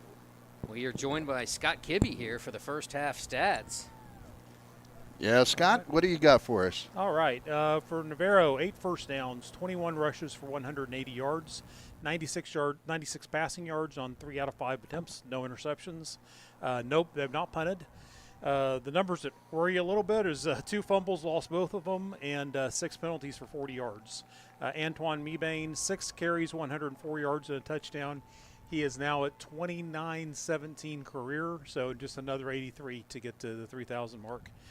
Chapa 4 for 25. Receiving, Chapa 1 for 54 and a touchdown. Taylor 1 for 29, and Mebane 1 for 13. For YMLA, 4 first downs, 22 carries for 63 yards, just 4 passing yards on 2 out of 10 attempts, 2 interceptions, 1 punt for 26 yards, 1 fumble, did not lose it, and 1 penalty for 15 yards. Rashawn Conaway leading the way, rushing for them, got their workhorse tonight. 19 carries already for 73 yards. Yeah, I mean, we talked about it. He's the workhorse. He's the hoss, man, and that's the one that seems to, you got to stop. And I thought when they got away from him a little bit, I thought the Panthers, it was advantage Panthers, because once they started going to the air a little bit more, YMLA, I mean, that just – pin your ears back and let's go after the quarterback, and that's what the Panthers defense did, in those times. But otherwise, Panthers seem to be, pretty efficient other than those 2 turnovers. Everything else, they've been scoring. They've been doing everything they need to do. They've been controlling the line of scrimmage. I think they met all their keys to the game as well. So I think efficient's a good word, very businesslike is what I was thinking in this game. They've gone out and done what they need to do. A couple mistakes that'll frustrate them, but they've not let they've jumped on YMLA. They've not let them get back up and make this a game, and that's I'm sure their purpose was tonight. Right, and now we go back to the again. We're going to go back to this bracket. Oh, I'm so proud of it too. I was happy to put it together. But the bracket, goes to show that we're going to be looking at Port Isabel or Robstown, because Robstown is giving Port Isabel fits, at 28-21, just about to go into halftime there, and Robstown was ahead at one point, 13-0. So I'd seen 13-0 and knew they'd come back and taken the lead Port Isabel had. But and you don't know how that game can end up, because they still have a whole nother half to play. And then when you look at Gerald and Bandera. Bandera jumped out now to a lead in the third quarter of 32-20, but that's still within 2 scores, and they're in the third quarter with about 8 minutes remaining in that one. So if you look at this bracket, though, you feel comfortable in the fact that, whichever team comes out of Port Isabel or Robstown, that the Panthers will be able to handle. And then what do you think about possibly the a third? Who's it going to be, Lago Vista or Sinton? I mean, that's my picks, is that it's going to be between the 2, and I don't know who wins that. I think that's a toss-up to me. But Lago Vista looks very different now. I understand they've switched quarterbacks. They're back to more of their passing attack. Played Wimberley tough. So my reflex is to say Sinton because of what they have, but I think that's a great game next week. I don't know how to call it. Yeah, and then the winner of that will hopefully, if Panthers prevail, and it looks like, and this is all just conjecture. Conjecture that it might be in Corpus at Miller Buccaneer Stadium is a possibility. So we'll confirm that later after this game, but that is going to be a possibility from what I understand. Yeah, I've been planning a trip to Corpus Christi for next week. Well, and most of us have. You don't want to jinx it and say it outright, okay, because anything can happen. And we still have a whole nother half, but for the Lions to overcome a 35-point deficit, I feel like it's an insurmountable task. That the Lions would have to for accomplish. A one-dimensional offense as well. I mean, the Panthers have done so well defending the pass and putting pressure on the quarterback. I would agree. Yeah, you're dead on there, man. So, Scott, anything else for us? Y'all make sure y'all caught that Rongel's interception tied the school record. That was his 8th of the season. Yeah. Tying, ironically, Garrett Weaver, who he got his 8th on this field, too. Wow, right. Yeah. So one more Wow. for Rongel, and he, of course, did it in style with that 86-yard return. One more, and he'll have that record. Yeah, but do you keep him? I mean, my question is, do you keep him out there when you're up 35-0 just to get the record, let's say, if they go to a passing mode? Is that something that you that you do? I mean, I don't know. I'd like to see him get some rest and be ready for next week. He'll have other opportunities. Yeah. There's a couple more games. He is next week. The guy, I know, but what a great place to do at Alamo Stadium. If he had, I'd keep him in there another, at least 5 minutes into maybe another series or two. Yeah, but the way that guy can find the ball and come down with it, be at the right place, right time. Give him a couple more games, he'll get that right. Yeah. Well, all right, Scott. Well, we appreciate it, and we know we can see you in the paper now. Hopefully, we do get to see all the highlights or about the highlights and the insights of what happens in this game tonight in Sunday's paper, and then in the Seguin Gazette. And then hopefully we'll get to see the preview of whomever we play, Robstown or Port Isabel, from you on Wednesday, right? We will have the preview, and we'll have great pictures. Allison Magin takes our photos, and she's has some great pictures in for the game tonight. And she's a former graduate of Navarro as well. She's an alum. Yeah. All right. Yeah. Well, thank you, Scott. All right, bet. So, Hank, we've got a couple of donations. I want to do some shout-outs All right. for Good deal. For a couple of people here that donated to the Navarro Broadcasting Club. Here is Mrs. Scott, thank you, Mrs. Harvey, Mr. Johnson, Mrs. Roberson, and Mrs. Rodriguez. Awesome. So thank you all for your donations. And some of those may have trickled back into a few weeks ago, but I do want to give you the shout-outs. I'm sure you're watching again tonight. And, Hank, I also wanted to mention that we've got quite a nice crowd here tonight. Yeah. For the playoff game, and considering the rough conditions. It isn't raining, which we kind of all thought it would be raining a little bit, or at least drizzling. But it's dry, but it is windy and it is cool. So thank you for the crowd that did come out. But we also have the QR code up again. So if you didn't and you're watching for the comfort of your house and you got a nice fire going and you're enjoying some good Panther football. Come on, it's not that cold. Yeah, it's not. It's not. No, but but still. the fire is, I understand, it's more the mood. That's right. Put Panther football on, right? There you go. Listen to Lance and Hank. Right? Get your honey to get the fire cooking and and relax by the fire and watch some good Panther football, playoff football. Yeah, get some hot chocolate or that'd be awesome. Yeah, I could see that. I really can. So if you're doing that, and the students here are fist pumping and high fiving me right now because you got the QR code. Yeah. So if you be so kind to donate to them and. We appreciate it. We would much appreciate it. Yeah, and I hear the hot chocolate here is pretty good too. So, and that's always nice. Well, when you got, that's what the playoff football does remind me of, like, hot chocolate, right there in the concession stands, and the steam's just coming off the cups, and and everybody's huddled around. They got the blankets, they're going on the sidelines and the bleachers, and man, it's like the cowbells. The cowbells. You gotta have the cowbells. So it's been it's an amazing experience. If you never experienced Texas high school football playoffs, you need to come out and enjoy it, especially probably in Corpus. We'll hopefully make the trip down there if you can, but if not, hopefully we'll have it all on air for you, everybody. That's right. We do have to apply for the games and get approval from the UIL, and so that's why Hank says probably, because there is a method to the madness, and we do have to get signed off on. So that's right. So it is, but it's fun, right? And, that's right. And it's always fun, and that's what we try to do here. me and you both, we try to make the broadcast a little bit more exciting than he gets a touchdown. I mean, you hear Lance, getting into the touchdowns. I'm hitting the sound effects, and and we try to make it fun for you. And enjoyable, and just a nice, relaxing time, and you can get excited with this. I love getting excited about the game and the Panthers and how it plays out. It all creates just great fun and this camaraderie that we start to see with the community, and everything starts to come together. And Right. And I always tell people too, it's an event.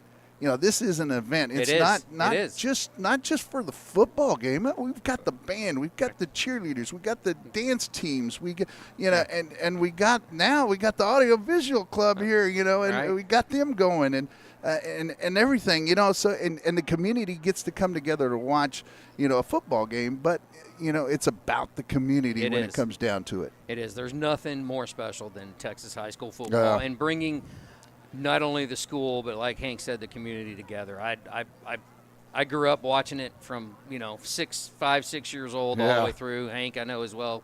Yeah. And there's nothing more special, even if you can play or be in the band or be a cheerleader or be in the Dazzlers. I mean, because it all matters. Yeah, it does. At the end of the day, for the school and for the community. So. And I do have to make a point now. We did have somebody run at the state cross-country meet, for the Navarro Panthers. Ethan Liu, he comes in 10th, that's right. He comes in 10th in state. In state. That now, I mean, you're talking about 200 of the best people in the state, or I think it's close to 200, and he's coming in 10th. I mean, the folks give him a big shout out too. If you see Ethan around the campus, please do, because that is quite an accomplishment for that young man. So and a great representative of Navarro. That's very for much sure. so, very much so. Okay, well again, let's do a quick shout out again to our veterans out there. If you're listening or watching the broadcast tonight, happy Veterans Day. We certainly support and appreciate all of your service to this great country. So happy Veterans Day. I know it's a little bit early. If you're going to do something special tomorrow, is officially a Veterans Day, but I know we had a lot of Veterans Day celebrations today. Yeah, and today the Audiovisual Club showed some of the Veterans Day ceremony that took place at Navarro as well, and put a big thank you out to all the veterans. And being a veteran myself, I really want to thank my brothers and sisters in arms that, we couldn't do what we do here in the United States if it wasn't for all those people that fought for our rights to do what we want to do. That's right. People, when I went to Desert Storm over in Saudi Arabia and we went down close to into Kuwait as the Panthers come out, it was, you got a different perspective of things, and you realize how good you have it here. And no matter the political subdivision or the political divisions that you may see here in the United, it's still, I will tell you, still the greatest place on earth to live. And being in those other countries, it really brought light to me when I was, I was much younger then. But it opens your eyes. For yeah, sure. It sure does. No doubt. And I'm sure all the veterans out there that served across. And still abroad, are serving, yes. And they still are serving. Will agree with you. So. Well, now we're getting ready to get this thing started. We hear the fight song out there, and YMLA now comes out. A Young Men's Leadership Academy. I believe they're in the old Whitley high school that down just south of San Antonio, and it's a neat deal. I don't know. I don't know for those of you that don't know, in Navarro, the youth or the Young Men's Leadership Academy was started a few years ago, and it's an all-boys school. And really, the substance behind it was the males were having trouble, or not only just in San Antonio, but across the state as far as graduations rates, several things. But it's really an uplifting and inspiring program, high school basically, that supports. It's an all-male school. No offense to the Yeah, females. they had the young, the young women's Right. leadership academy as well. So. But yeah, that's why you don't see a band and whatnot at the high school. But I listened to the principal do the Bandera game. They interviewed him, and just a great success that they've had there in South San Antonio. Well, I see their small band. They played the fight song in there. So there is you a go. small Yeah, band sorry. down there, so. I apologize. Sorry. I say when they didn't play necessarily Yeah, they didn't. Yeah. out on the field. So at halftime. So the kick is off by Sneed. It bounces about the 10-yard line. It's picked up there about the 13. He jukes and dips and dives and only picks up about 3 or 4 yards there for the Lions. Robert Oblegi, I believe, and he takes it one way and goes the other, and it's like, oh, which way do I go? Which way do I go? And Panthers really closed that down well compared to the other time that he ran it all the way up to the Panthers 30, and so. So the Lions will take over at their own 14-yard line. It'll be 1st and 10. They are down to our Navarro Panthers here, 35-0 here at Alamo Stadium, the rock pile. If you've never been here, you need to come out and watch a football game here. A lot of history in this stadium and a neat place. Yeah, it really is. I used to watch the Gunslingers on TV, but never here. Yeah, we'll talk a little bit about that here in a minute. The handoff is to Burrows up the middle. For those of you that don't know and you remember, there used to be a semi-pro football team out of San Antonio called the San Antonio Gunslingers. Actually, they were USFL. Okay, they were USFL. I apologize. Yeah. So it's a pro football team that was here in San Antonio, and they played. I was thinking of who was I thinking of? There was another team. That was the Toros at one time. Okay, but there was I thought it was the Wranglers or something. Yeah, they had the Riders. The San Antonio Riders was a World League. Remember the World League of football. Okay. They were the San Antonio Riders, and Mike Riley was their head coach. Oh, right. Yeah, I remember the all old that. Oregon State coach. Yeah. Yes, okay, sir. So here we go. 3rd and 6 from the 18th. We digress into. Yeah, we saw Arias almost get a pick on that one. You know. Right. And I do see Rangel out there, so he could get the record still. Yeah, the starting defense is out there for the Panthers. So 3rd and 6, and Allen is back. This time he hands it to Burrows. He cuts back up the middle, but he is lassoed down by a couple of Panthers. See you at the bottom of the pile. Matt Richardson gets him first and just kind of swings him around. Yeah, I mean, him and Landon Taylor got mixed up, but he comes all the way around to Richardson, that is, and makes kind of the alligator roll tackle. So a lot of history here, and that's why we say, hey, you got to come out and watch a football game here. Yeah. Not to mention the Panthers have done very well here. I believe it was Seguin who played back in the late 60s, early 70s that played Robert E. Lee here, and it was a tight game, and it was deep in the playoffs, and so that's some of the history there. So the punt by the Lions goes up, and it doesn't quite get out of their own territory. The Panthers will take over at their own the Lion 49-yard line. Yeah, I'm trying to look up some of the scores here. Robstown has cut it at halftime. Robstown's cut it the lead. They went for 2, it looks like, and they got it. The score is 28-21. Port Isabel is leading by a touchdown at halftime. Wow, isn't that a wild game? So shotgun formation here for Schulke. Schulke throws it to Chapa on a slant route.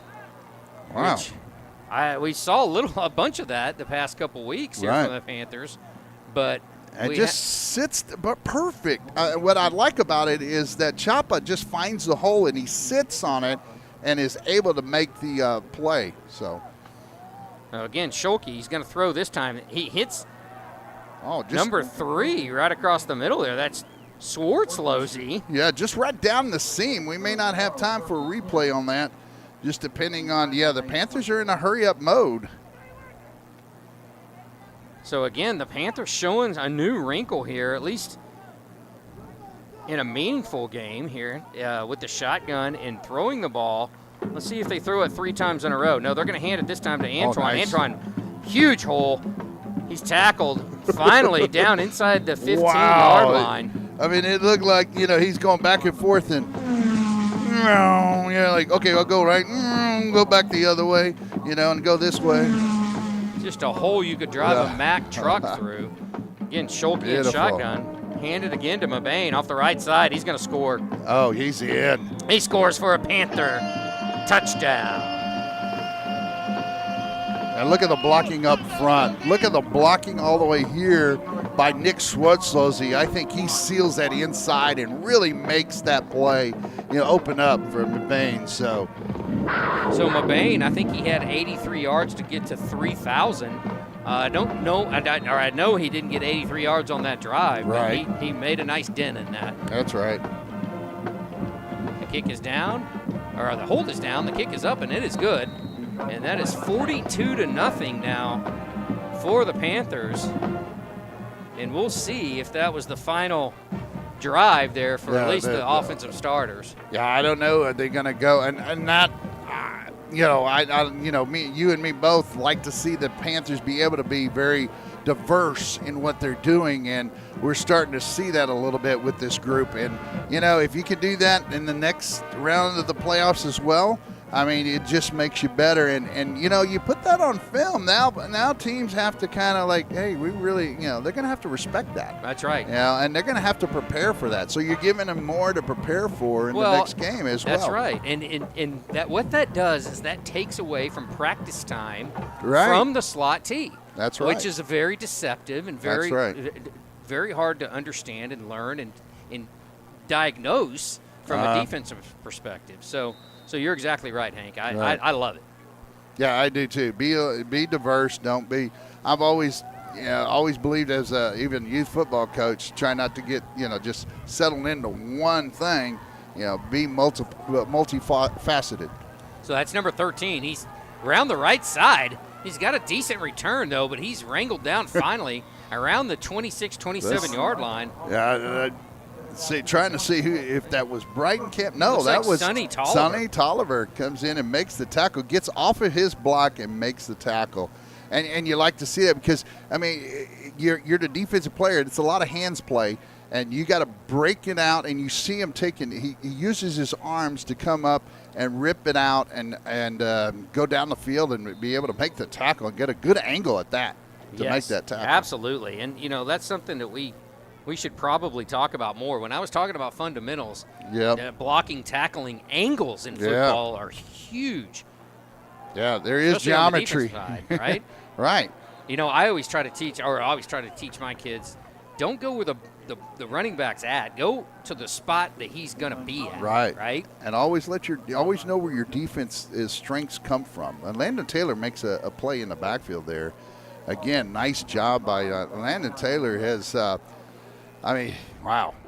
He's made a name for himself tonight, that's for sure. He's going to the San Antonio All-Star football game for the area players. He's going to be there playing a representative for Navarro. I know there's several players from Seguin as well. I only know the name of one, and that's Cooper Newman. So 8 minutes left here in the third quarter. Panthers up 42-0. Is it blocked or is the ball out there? Again, they haven't. Landon Taylor. Yeah. But there is a flag down on the far side of the field. See if it was hit, and then Landon Taylor's like, it hits him on the back of the head. Where is it? I don't know where the ball is. So I don't know if they called did they? Yeah, there is a flag there about the 23-yard line. Coach Blunt saying, decline it. So it must be against the Lions. Yeah. Holding. Yeah, and and I wanted to say on the right side of the Lions offense, it looked like they grabbed Nick. I think it was Nick Schwartzlosey coming in, and I thought they grabbed the back of his jersey, and they sure did. But so the starting defense is still out there in full strength for the Panthers. I'm just wondering if they're looking for that. Well, it's also one of those deals. Do you actually, when I was a player, we records, unless, we really knew about something, we didn't pay attention to that. I mean, we really didn't until somebody tells you, and then you paid attention to it. But most of the time, you never knew going into it. So it's 3rd and 11 here for the Lions. and he hands it off. It looks like the might have got a face mask. I don't think they saw it though.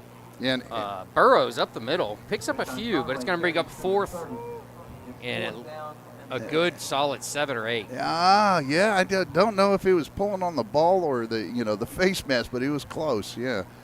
And I'll clarify that. There's certain things you knew about, like we knew we had one of the first running backs to go, the first running back to go over 1,000 yards at Navarro we had on our football team. And we knew that record, and we knew we wanted to get him that record because especially as an offensive lineman back then, that's a big deal, when you get a 1,000-yard rusher. So the snap is back, the punt is up. It's a nice high punt. Received there by the Panthers. That's Rangel. He calls a fair catch about the 45-yard line. That's where the Panthers will take over. They're actually going to mark it at the 44. Yeah. He had to reach out a little bit, and curl it back in, and okay, I got it. And it kind of like, everybody kind of took a, okay, yeah. So now we get Austin Davidson looks like Davidson he's in, coming and in. it does look like the. Well, we still got the Berry brothers in there. I see a couple. I see the Bear. Yeah. So just change the quarterback. Just to change the quarterback. There's a follow called there. Austin Davidson keeps it, and he's going to pick up about 1 as he. That was number 28. We talked about him being the superb linebacker there for the Lions. Yeah, and Campos. Yeah, we see the two, Mac Berry and number 40 there. Well, and they're probably Matt Richardson's been hurt for a lot of portion of the year. They're probably trying to develop. The Panthers are trying to develop some continuity on the offensive line, going in here to the second round. That's Guerra. Yeah, pick it up. He picks up about 4. Yeah, Guerra is, he follows his fullback on that one, and that's Harvey. And Harvey leads the way and gets a couple of blocks there. We saw like Nick Switzel's, one of those blocks I wanted to talk about. We saw him come in and block 2 players, knocked one into another, and I believe it was Mabane running on that a while back. So the ball's straight up at the 50, 3rd and 4. He hands it off straight up the middle. Looks like he's going to be real close to the first down. And again, that's Guerra. Yeah, Guerra is really like looking. He does that little sidestep, and he finds the seam, and he gets it. And so Panthers get the first down. So we give him a.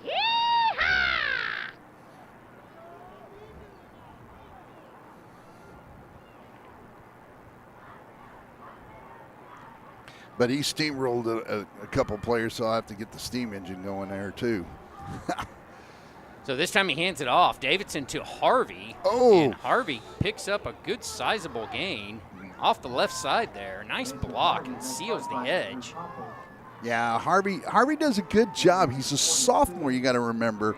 And, you'll see somebody like Guetta or somebody else take that little sidestep over, and all he had to do is take that, plant that right foot and get over to the left, because he could have made big yardage on that play if he gets to the outside after he got through the line of scrimmage. 2nd and 6. He hands it off this side. It looks like Dylan Trotty, number 15, coming up. He's close to another first down. Real quick, though, Hank, I want to say for the volleyball fans out there, round 4 has just occurred tonight, and this is really good news for Panther fans as well. I know this doesn't directly affect Panther fans, but Davenport has won and advanced, and Wimberley has won and advanced, and they will face each other. Wow, the two teams that we finished wow. 3rd behind, right, are in the 5th round of the volleyball playoffs here in 4A.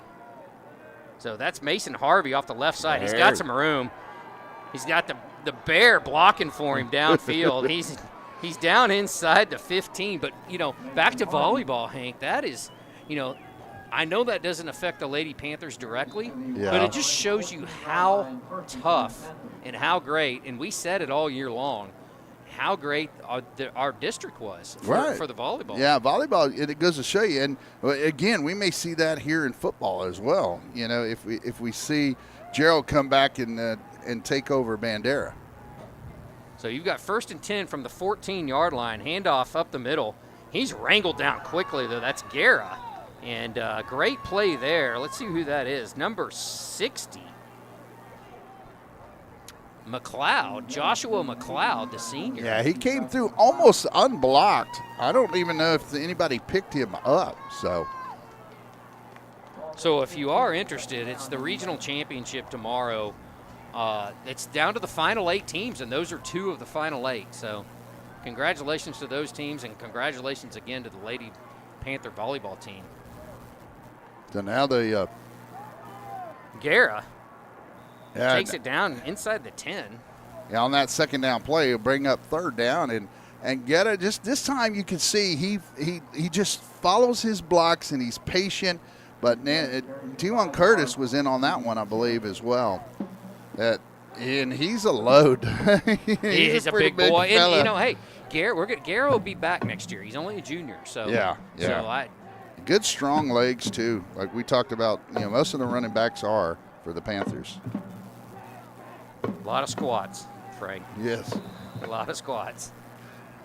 That was Dylan Trotty off the right side. He's down around the 6-yard line. Yeah, I don't think half the players knew on either. It seemed like did not know where the ball was, and there was only one player that makes the stop on that one. And luckily he did. So that's going to bring up a 4th down.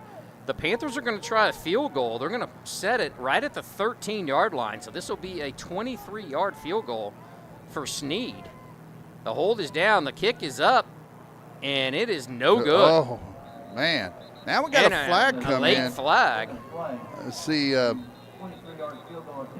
it looks like Sneed just didn't really get a good kick on that. Yeah, it went just to the right. A little wind to his back. The wind's died down a little bit out of the north, but yeah, it just didn't seem like that he got his, hit the wrong side of the ball or something, right? Well, we have. I don't have much of any updates because no scores have really changed according to the program that I've got a couple. So. If you want to look at Region 3, I'm curious on Region 3. The Belleville Brahmas are beaten up on the West Orange Stark Mustangs, 35-0.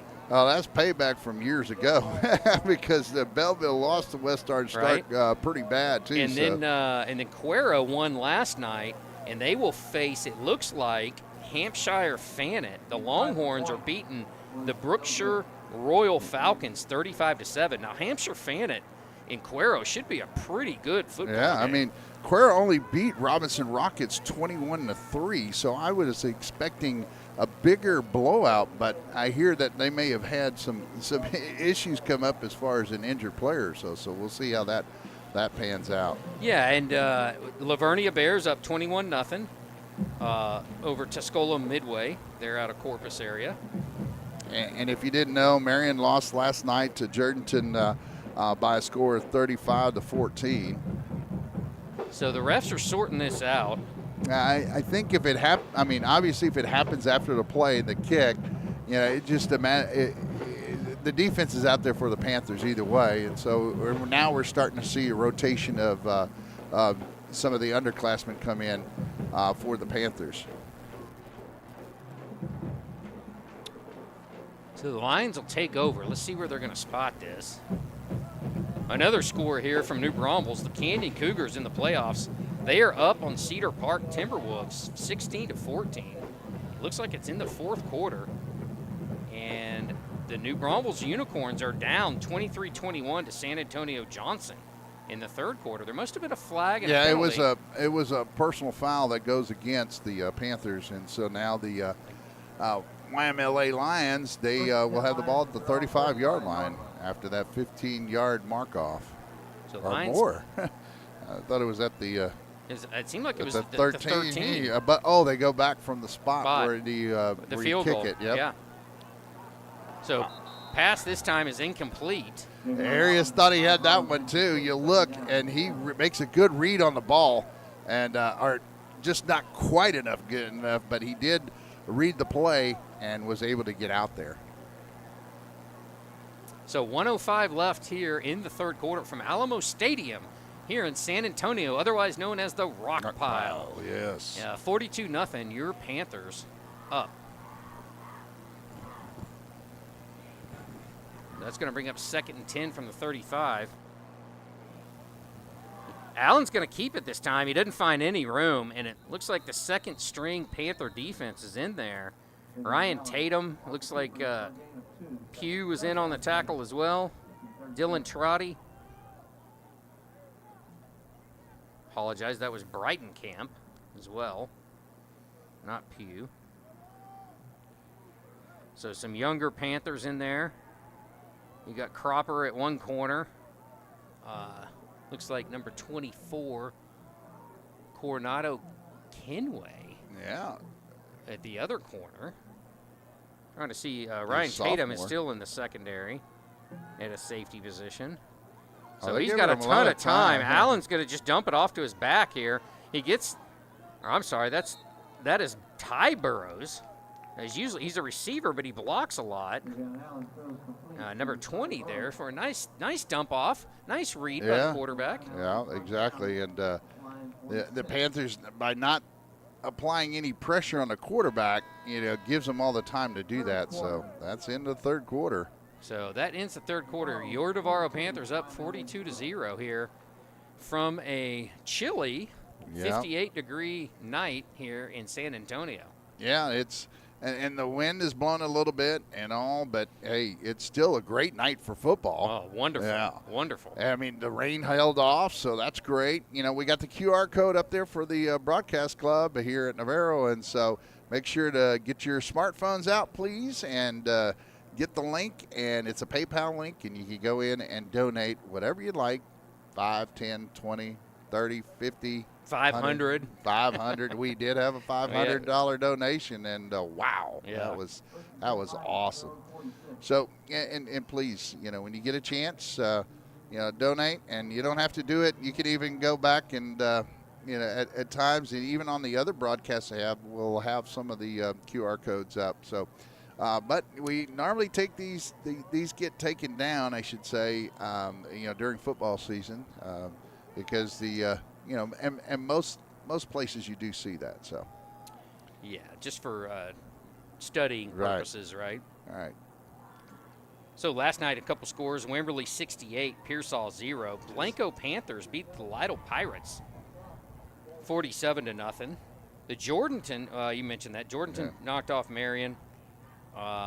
Sinton wins, of course. Silsby wins. Cuero wins. Ingleside wins. San Antonio Davenport with a big win over Fredericksburg, 62-14. Yeah, that's just, they annihilate him.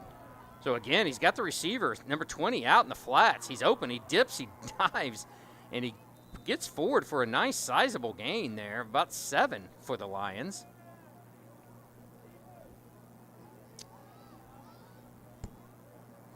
Refugio 62-0 last night. Right. Which Refugio I saw is a lot of people are picking them to win state. Yeah, and they're always in the running. It seems like for a 2A, and we even you go back to those years of 2016 and 2017. The Panthers played them both those years, and they were both pretty tight games. They were. They for sure were. And Refugio, I believe, won state, and they're like, okay, we're happy to play y'all because it made us better for the state run that they made. Yes, it did. Absolutely. I think one of those games is 21-17. I can't remember the score. 14-6 or something maybe was the other one, but yeah, it was a very close game. It was only a touchdown difference in that first time that they met each other. So Allen keeps it on that one. He makes I'm not sure why they haven't ran him more. Yeah. He made a couple of Panthers miss. I thought he had the first down, but they're going to mark him just short, so it'll bring up a 3rd and 1 from the 45 with 10:33 left here in the ballgame. He bobbled it a little, and that was the design play, was going to be a quarterback draw. He still gets about a half yard. Let's see where they mark it, though, Hank. I'm not sure. It may be just short. You know what? That looks like a pretty good little spot. Yeah, I think they're going to give it to him. We'll see.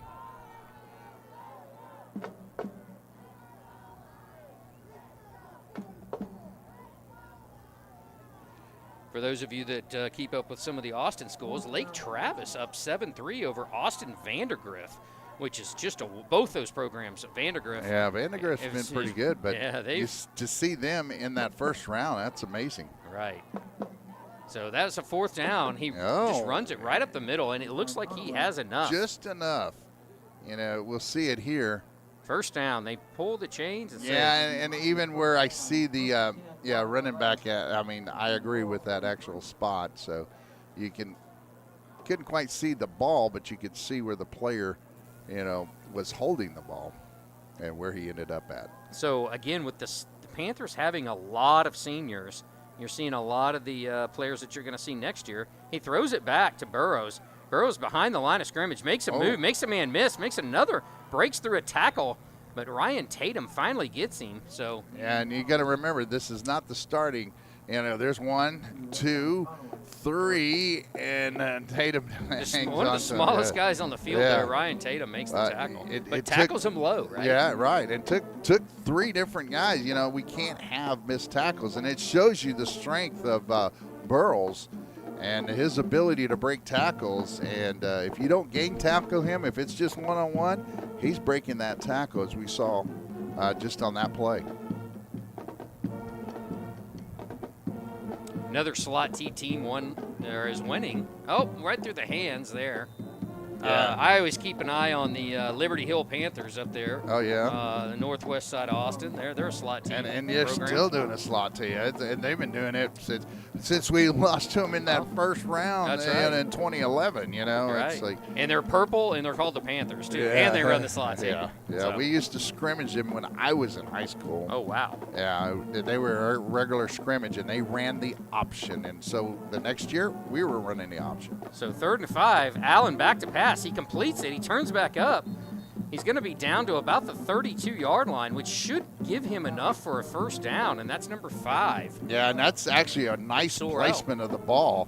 And the ball gets placed just on the outside as he's moving in. So another first down here for YMLA. Again, working against the second-string defense here for the Panthers. So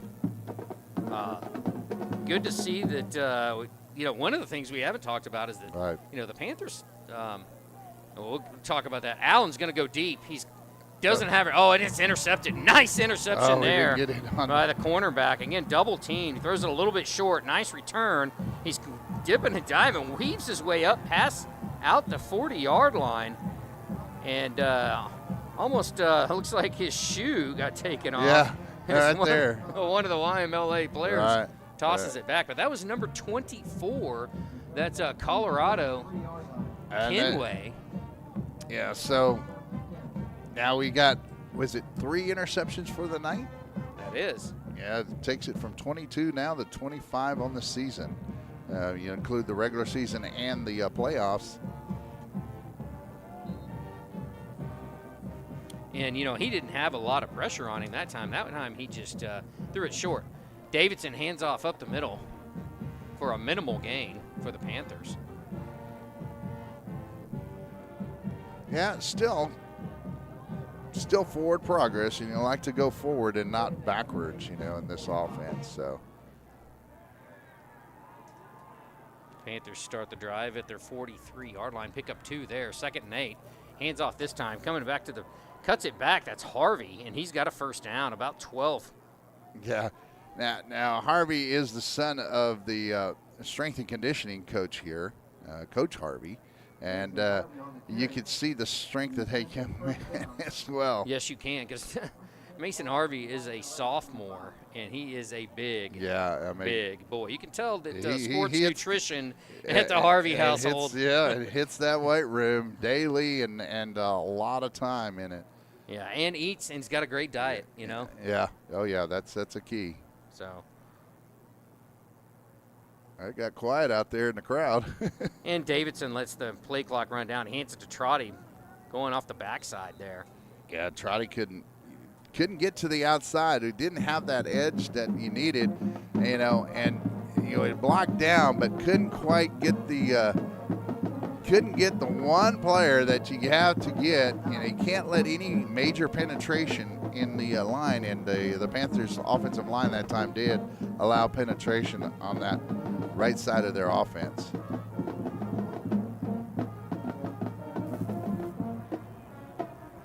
5:25 and counting here in the fourth quarter. Panthers go to the line. Again, Davidson's going to let the play clock roll down. He snaps it. He hands it off this time.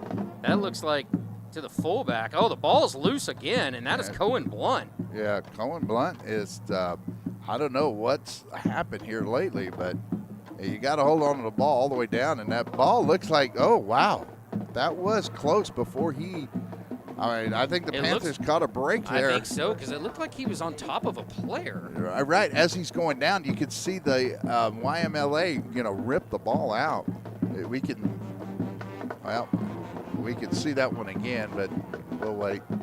So Blunt, again, having some fumbling issues. He's got to get those short up. Davidson, 3rd and 8. He hands it this time to Trotty, and looks like a big face mask. There's the flag. Yeah, he hit him up high, and we'll see it here on the replay, hopefully. I mean, Trotty's not a big cat, but he just pulled him around. Oh, my goodness. I had to have heard a little bit there. You see Trotty coming out. But. Oh, wow.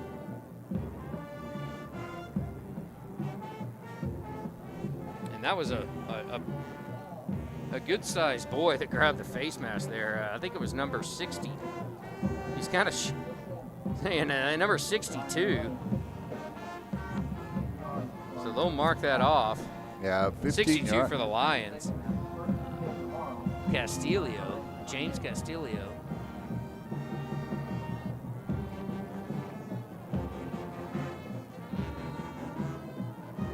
So the Panthers now will have the ball at the Lions 28-yard line. 4:16 left here. 42-0. With just over 4 minutes left here in the football game. Panthers obviously in control of this one. Not sure this one's in doubt. Yeah, we'll see on the replay here. Is he going?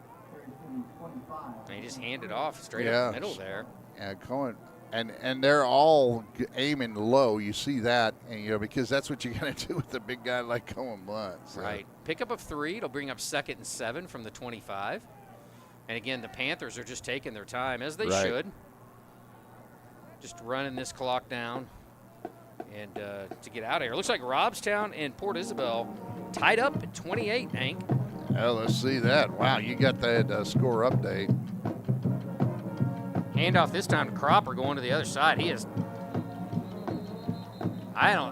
There's about 6 or 7 YMLA Lions on top of him there.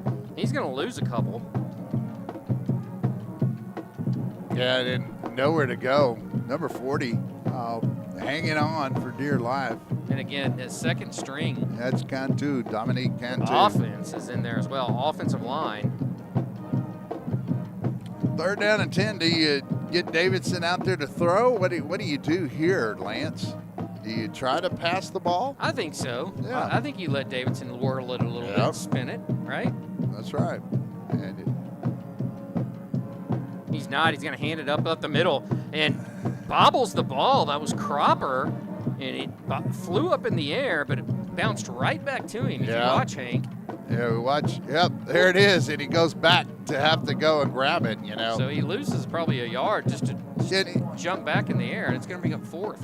And the defense for YMLA, that's what we've seen them do all night is they're reaching for the ball and pulling the ball. I mean, they've caused some fumbles, that's for sure, for the Panthers, and they're going after the ball to strip it, and I thought they've done a good job with that tonight, actually. That's one of the good things their defense has done tonight. So 4th and 9 from the 26. Davidson's just going to keep it. He's going to get the first down, and he might score. He squeezes through, and he does. Yeah, he does. For a Panther touchdown. That was all Austin Davidson there. Nice blocking on the right side of the line. But you see once Austin gets out into the field, he squeezes through a couple of defenders look at that. there. Yeah, and it almost looked like, hate to say it, almost looks like they were like, okay, let him go. I'm not going after him anymore once he got past him. So good hard run though by Davidson. Seeing the hole. I mean, that's vision is a big part of that. That's right. because your holes aren't going to be as big as a Mack truck. Oh, and it's Snead having a rough night tonight. No. He hits the pole on the extra point. So, tough night for Snead, but that's okay. It's 48-0. Yeah, the Panthers. Minute 37 Wow. left here in the fourth quarter here from San Antonio and Alamo Stadium. So the wind's picking up here again.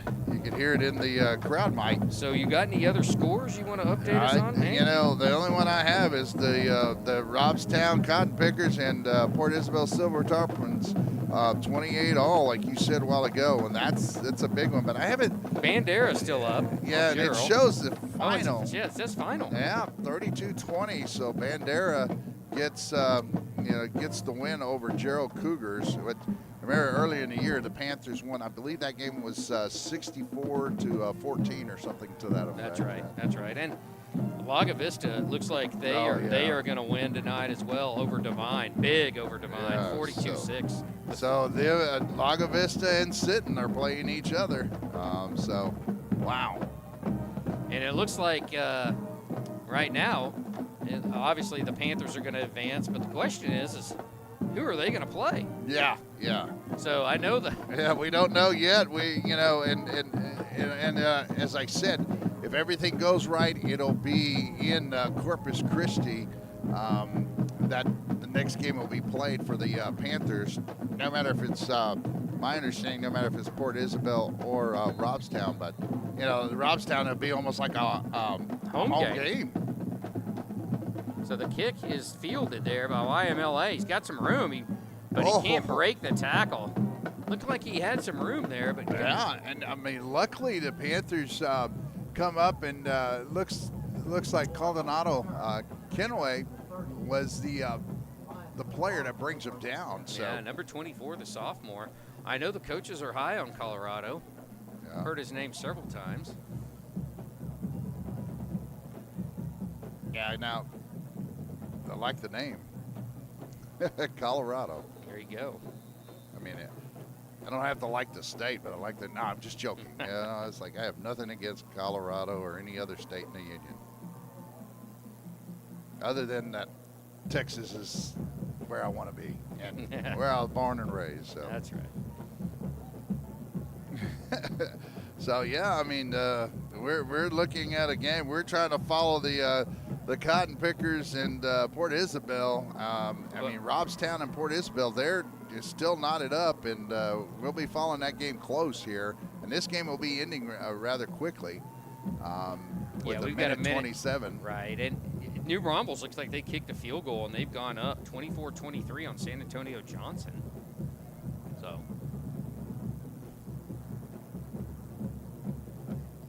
So yeah, it'll be interesting to see what happens in that game, and then and it looks like most of rest of Region 4 is pretty secure. I don't think I put in here the Raymondville Orange Grove score, because that's who Wimberley will play. So I don't see a score for that. So if anyone's got that or wants to look that one up, you can always text me. Right. Yeah.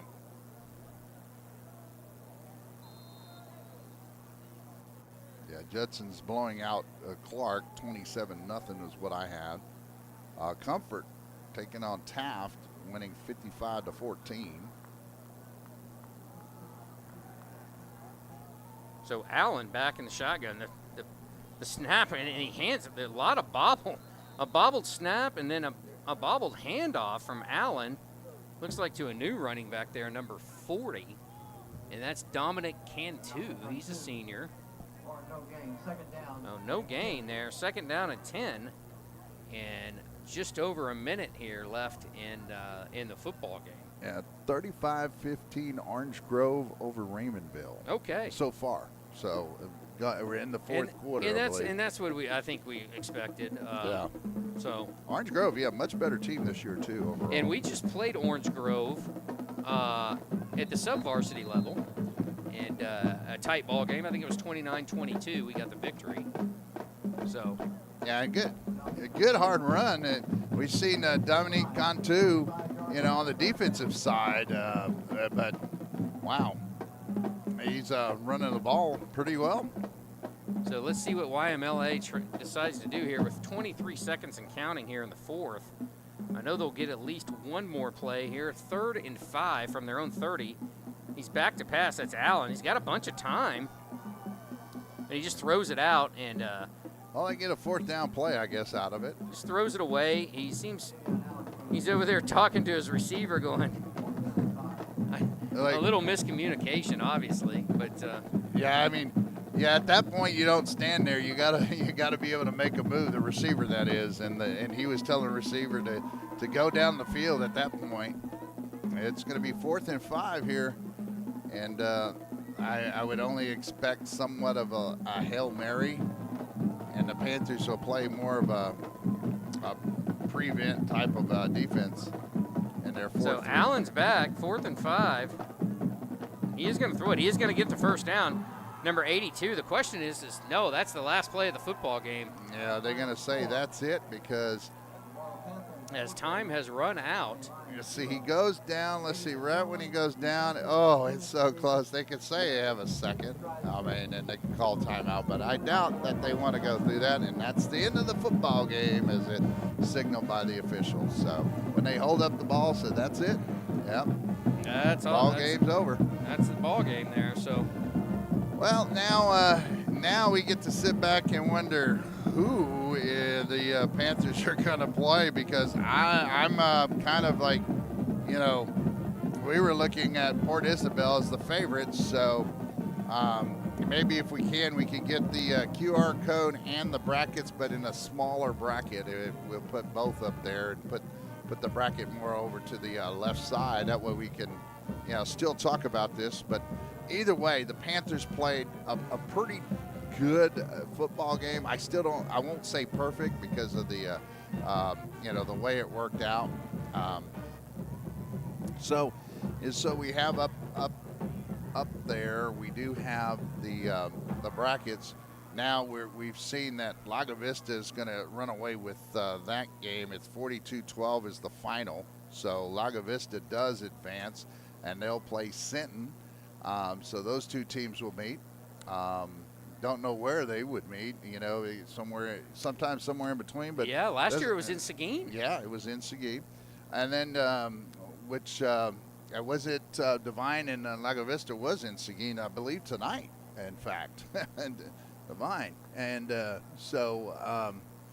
had Orange Grove 38-15, and now Port Isabel's taking the lead still in the third quarter over the Robstown Cotton Pickers at 34-30.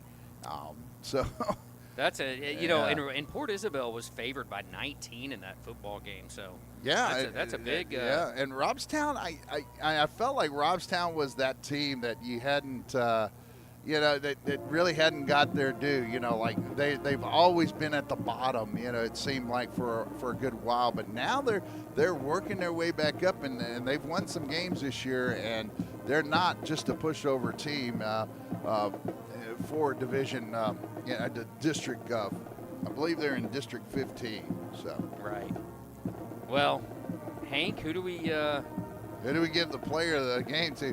Now, I have some different thoughts, but, you know, it's all based on, you know, we called out his name quite often, and sometimes I look at that as well, you know, as far as, you know, when you call a player's name and they're always in it, and sometimes they're on both sides of the ball. You know, I know that the other player we talked about was Rangel when he ties the record of most interceptions in a season with 8 tonight, and we were looking for that 9th one. Didn't happen. And I would have easily said, yeah, he gets player of the game if he would have done that. But I really don't know, Lance. I know we're discussing this over the air, but I really liked I really liked what Landon Taylor did tonight on the defensive side of the ball. I thought he was everywhere, and I know that Mabane had a really, he couple had touchdowns, good breakout runs. But I just feel like this game was predicated more on the defensive side, where the Panthers stopped them when they really needed to. They did. And I believe that. And I know it's a team game and a team, but if you're telling me the best player tonight, and he even scored a touchdown, I believe it's Landon Taylor, Right. that had the best game, and especially in that first half. I thought he was phenomenal on both, and mainly on the defensive side of the ball, but he got Well, an he had a big opportunity- catch as well. Right, he had a big catch, and then he had scored a touchdown. They gave him the opportunity to score a touchdown That's after the right. big catch. That's so, right. So, yeah. So that's our player of the game for the night is Landon Taylor, the senior, number 13. Very disruptive, like you said, on the defensive line, and had a big catch and he scored a touchdown as well on the offensive side. So Right. playing both ways, and he kicks off as well. So not every kickoff, but Right. but he does kick off on occasion. So that is your Navarro Panther Network player of the game, Landon Taylor, tonight, and the Panthers win here at Alamo Stadium.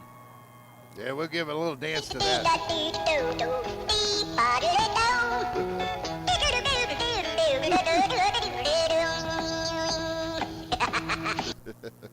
All right. I mean, we had to do a little dance there. Yeah, there you Panthers go. did There's well. a Landon. There's a little And the dance. Landon Taylor dance. Little Landon Taylor dance tonight. There you go. So, so there you. 48-0 here. YMLA, and hey, listen, YMLA had a great season. They 5-5 coming in. Right. Really, a football team that has improved from 3 years ago drastically.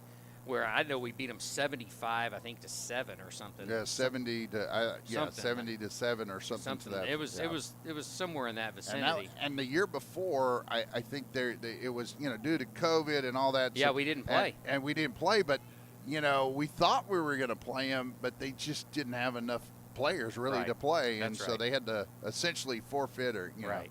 But with the Panthers winning handedly tonight, sends kind of a statement out too, to Port Isabel or Robstown that Panthers are here to play. I mean, and shutting out the Lions, I think, is a big deal, a real big deal, because they had some explosive players. I said before the game, I talked to one of our volunteers here tonight, Rick Ganaway, and I told him, I said, hey, look, I expect them to break away and score at least 2 touchdowns on us tonight.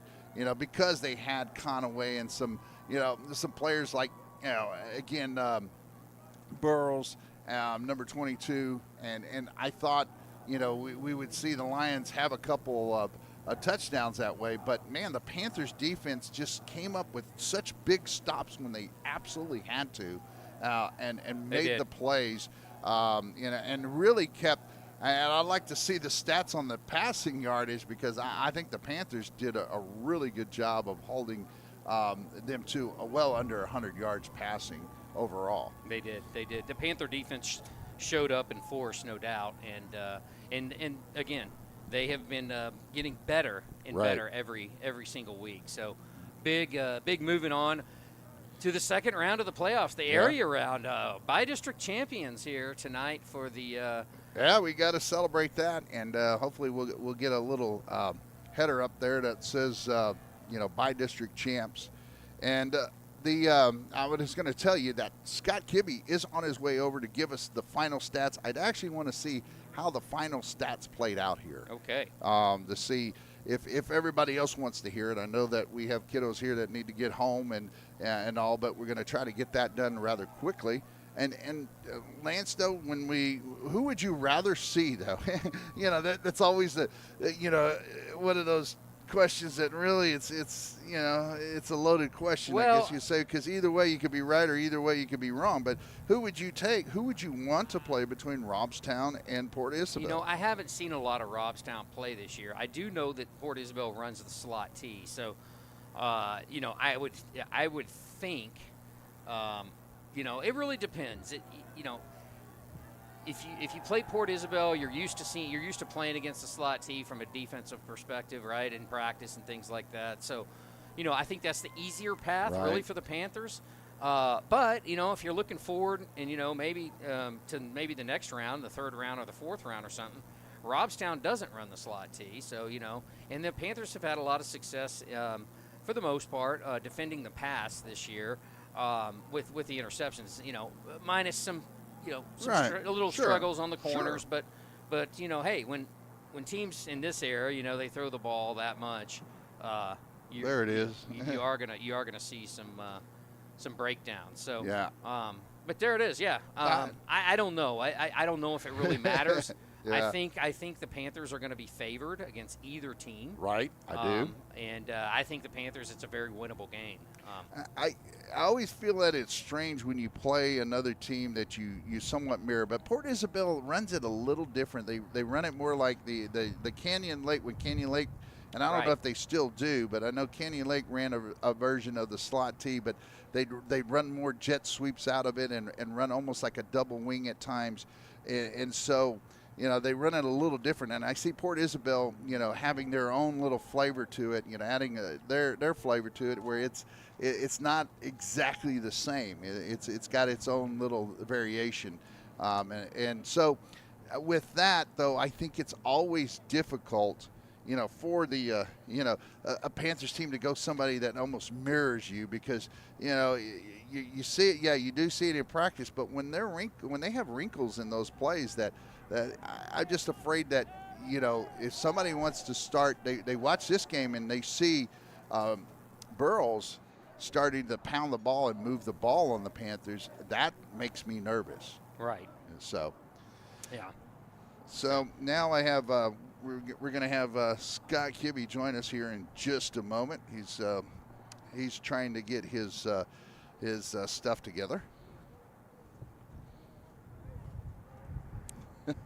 So as soon as we get Scott Kibbe with get this information here.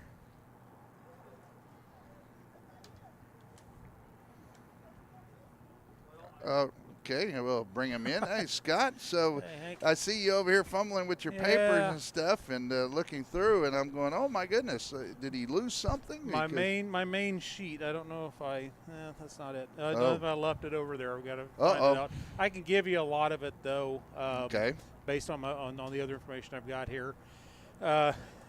Panthers had 16 first downs to YMLA's 8. Mebane led with 8 carries for 131 yards. Panthers 41 carries, 298 yards rushing, and then had 118 yards passing on the day. Penalties?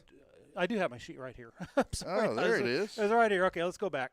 Okay, Panthers 16 first downs, 41 rushes for 298 yards, 112 passing yards. 112. Wow.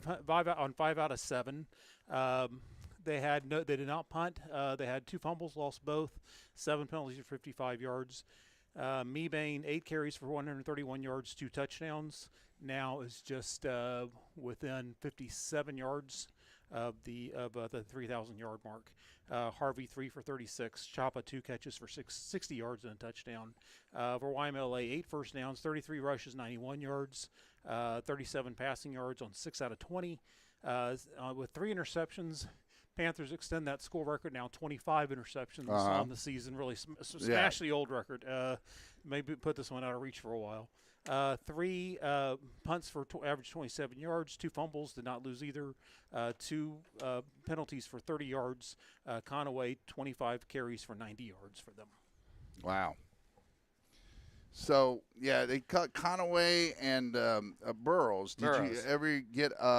We knew him as Burrows. So okay. I don't know because we saw it on Max Preps and we saw it on the coach's information, but we believe it's actually Burrows. But Burrows, okay. But anyways, what a heck of a runner though. Yeah. Number 22, whatever you call him. Yeah. He can run the ball. Yeah. He kept running even late. Still running hard because so much fell on him tonight. Right. So put this in perspective. I just asked Lance the same question. Who would you rather the Panthers see, Robstown or Port Isabel? I would always say Robstown, because let me tell you, Port Isabel has a history of the upset. When you think that they're not very good, this is your week off, between better games. I've seen them. They've knocked off Liberty Hill.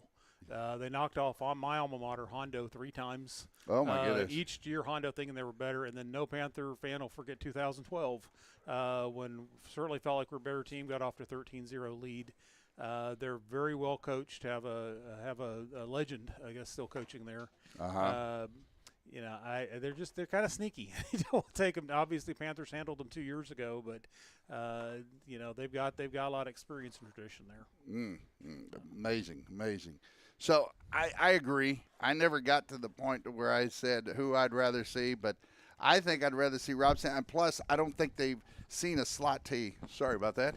I don't think they've seen a slot T team like ours, because when we run it fast, and we're. I don't know if they ever played Mathis when Coach Blunt was coaching Mathis, but I would think that they don't, even though they see slot T teams, I don't think they've seen a slot T team like ours. Yeah, and Panthers have done very well against slot T teams in the past because they're farther along in it. They've been playing it longer and playing it better. Think of beating Canyon Lake their first year in the slot T, and one of the players telling me it was like watching our offense in slow motion.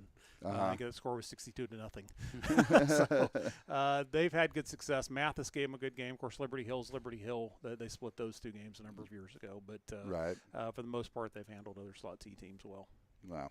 So there you have it. And we gave Landon Taylor the player of the game because I personally thought he did a phenomenal job on defense, and he had the big pass play. He had the touchdown, the rushing touchdown. So I thought he did a phenomenal job tonight, and he was a big instrumental part on that defense when they made the stops when they absolutely had to. Yeah, agreed. He's just a disruptor. He's got those arms up, and he's just putting the rush on a lot, and giving really nice hits and very physical play. So he certainly deserves it in some postseason accolades, hopefully heading his way. Yeah, and being the player going on to the San Antonio area All-Star game. So the representative from Navarro. And I do have an update on the Robstown has taken the lead 38-34 with 9 minutes and 46 seconds remaining in that game. So does it mean that we're still probably playing Corpus, no matter who plays? Don't know. But you don't know for Robstown. Yeah. I think it comes down to the flip. If you win the flip, you may make them come to Seguin or something. Yeah, or someplace closer. I just don't know if I want to go to Beeville. Beeville, maybe. Beeville would be possible, yeah. Floresville. Yeah. That's true. One more time with the bracket. We'll bring the bracket up here, and we'll look at it one more time, and so get an idea of that we see Sinton. We'll see Sinton move on. We'll see Lago Vista now. That Lago Vista is one. Now it's between Port Isabel and Robstown and us. So we'll see who will play in the third round if we can get past Port Isabel or Robstown, which I believe no matter which team comes out, as you said earlier, Lance, I think we take care of business and we move on to the third round. And that third round is going to be the true test. That's when you start playing teams that I think that the Panthers will have a little bit of problems with, but I think they'll still win through, and I think we'll see us and Wimberley, or at least I pray we do, see us and Wimberley in that at quarterfinal, this year. But got to get past either Lago Vista or Sinton, and then, or first of all, Robstown or Port Isabel. Yeah, I mean, third down is when it gets real with this bracket, and I think good things from the Panthers, the way they've been passing the ball these games, working on things they need to work on. I think good signs for those games. And that's one thing you just reminded me of. They did a great job in the offense. They were hurrying up and they were going in shotgun and running something that actually looked. I mean, and I hate to sound like this because we're such a, we're used to slot T, but it looked very efficient. It looked very businesslike, as you said earlier. When they went down the field, they were making the dump passes, finding the seam with Nick Schwartzosi and setting up in the zone with Chapa, I thought they did a phenomenal job. But I know that, the level of competition might be, a little different. But when you can run those type of plays and keep the teams, really out of kilter, not knowing, hey, is this team going to come out? As Lance said earlier, you got to practice for now. You got to come out and you got to practice for all that. You can't just say, oh, okay, we'll practice for slot T. And Lance was the one who pointed that out. Yeah, there's more to prepare for, and then they get some real snaps and some real experience out on the field with running those plays. Well, good. All right. I think, great victory tonight for the Panthers by district champs. Yeah. So celebrate that, and we're moving on to the area round 2. Yep. And say 12 years in a row by getting out of the first round. That's a pretty 12 years in a row. Pretty I got to give a accomplishment. big for that one. And then maybe sometimes it may be more like a, but that's a big accomplishment. So, well, we got to head out of here and get back home and get ready for next week. So, and really got to thanks to all the students here that helped out with making this broadcast, even possible. And so, Absolutely. Thank goodness for the audiovisual club or broadcast club. We may go to that now. I don't know, but I kind of like that. So, but thank y'all for doing it, Miss Wells, and Mr. Scarborough being instrumental in making sure that gets done. So we really appreciate it. All right, so we are here at Alamo Stadium here at the Rock Pile, and we're going to say goodnight here with the by-district champion Navarro Panthers winning 48-0 over the YMLA Lions. So we will see you next week. We're not sure where it'll be at.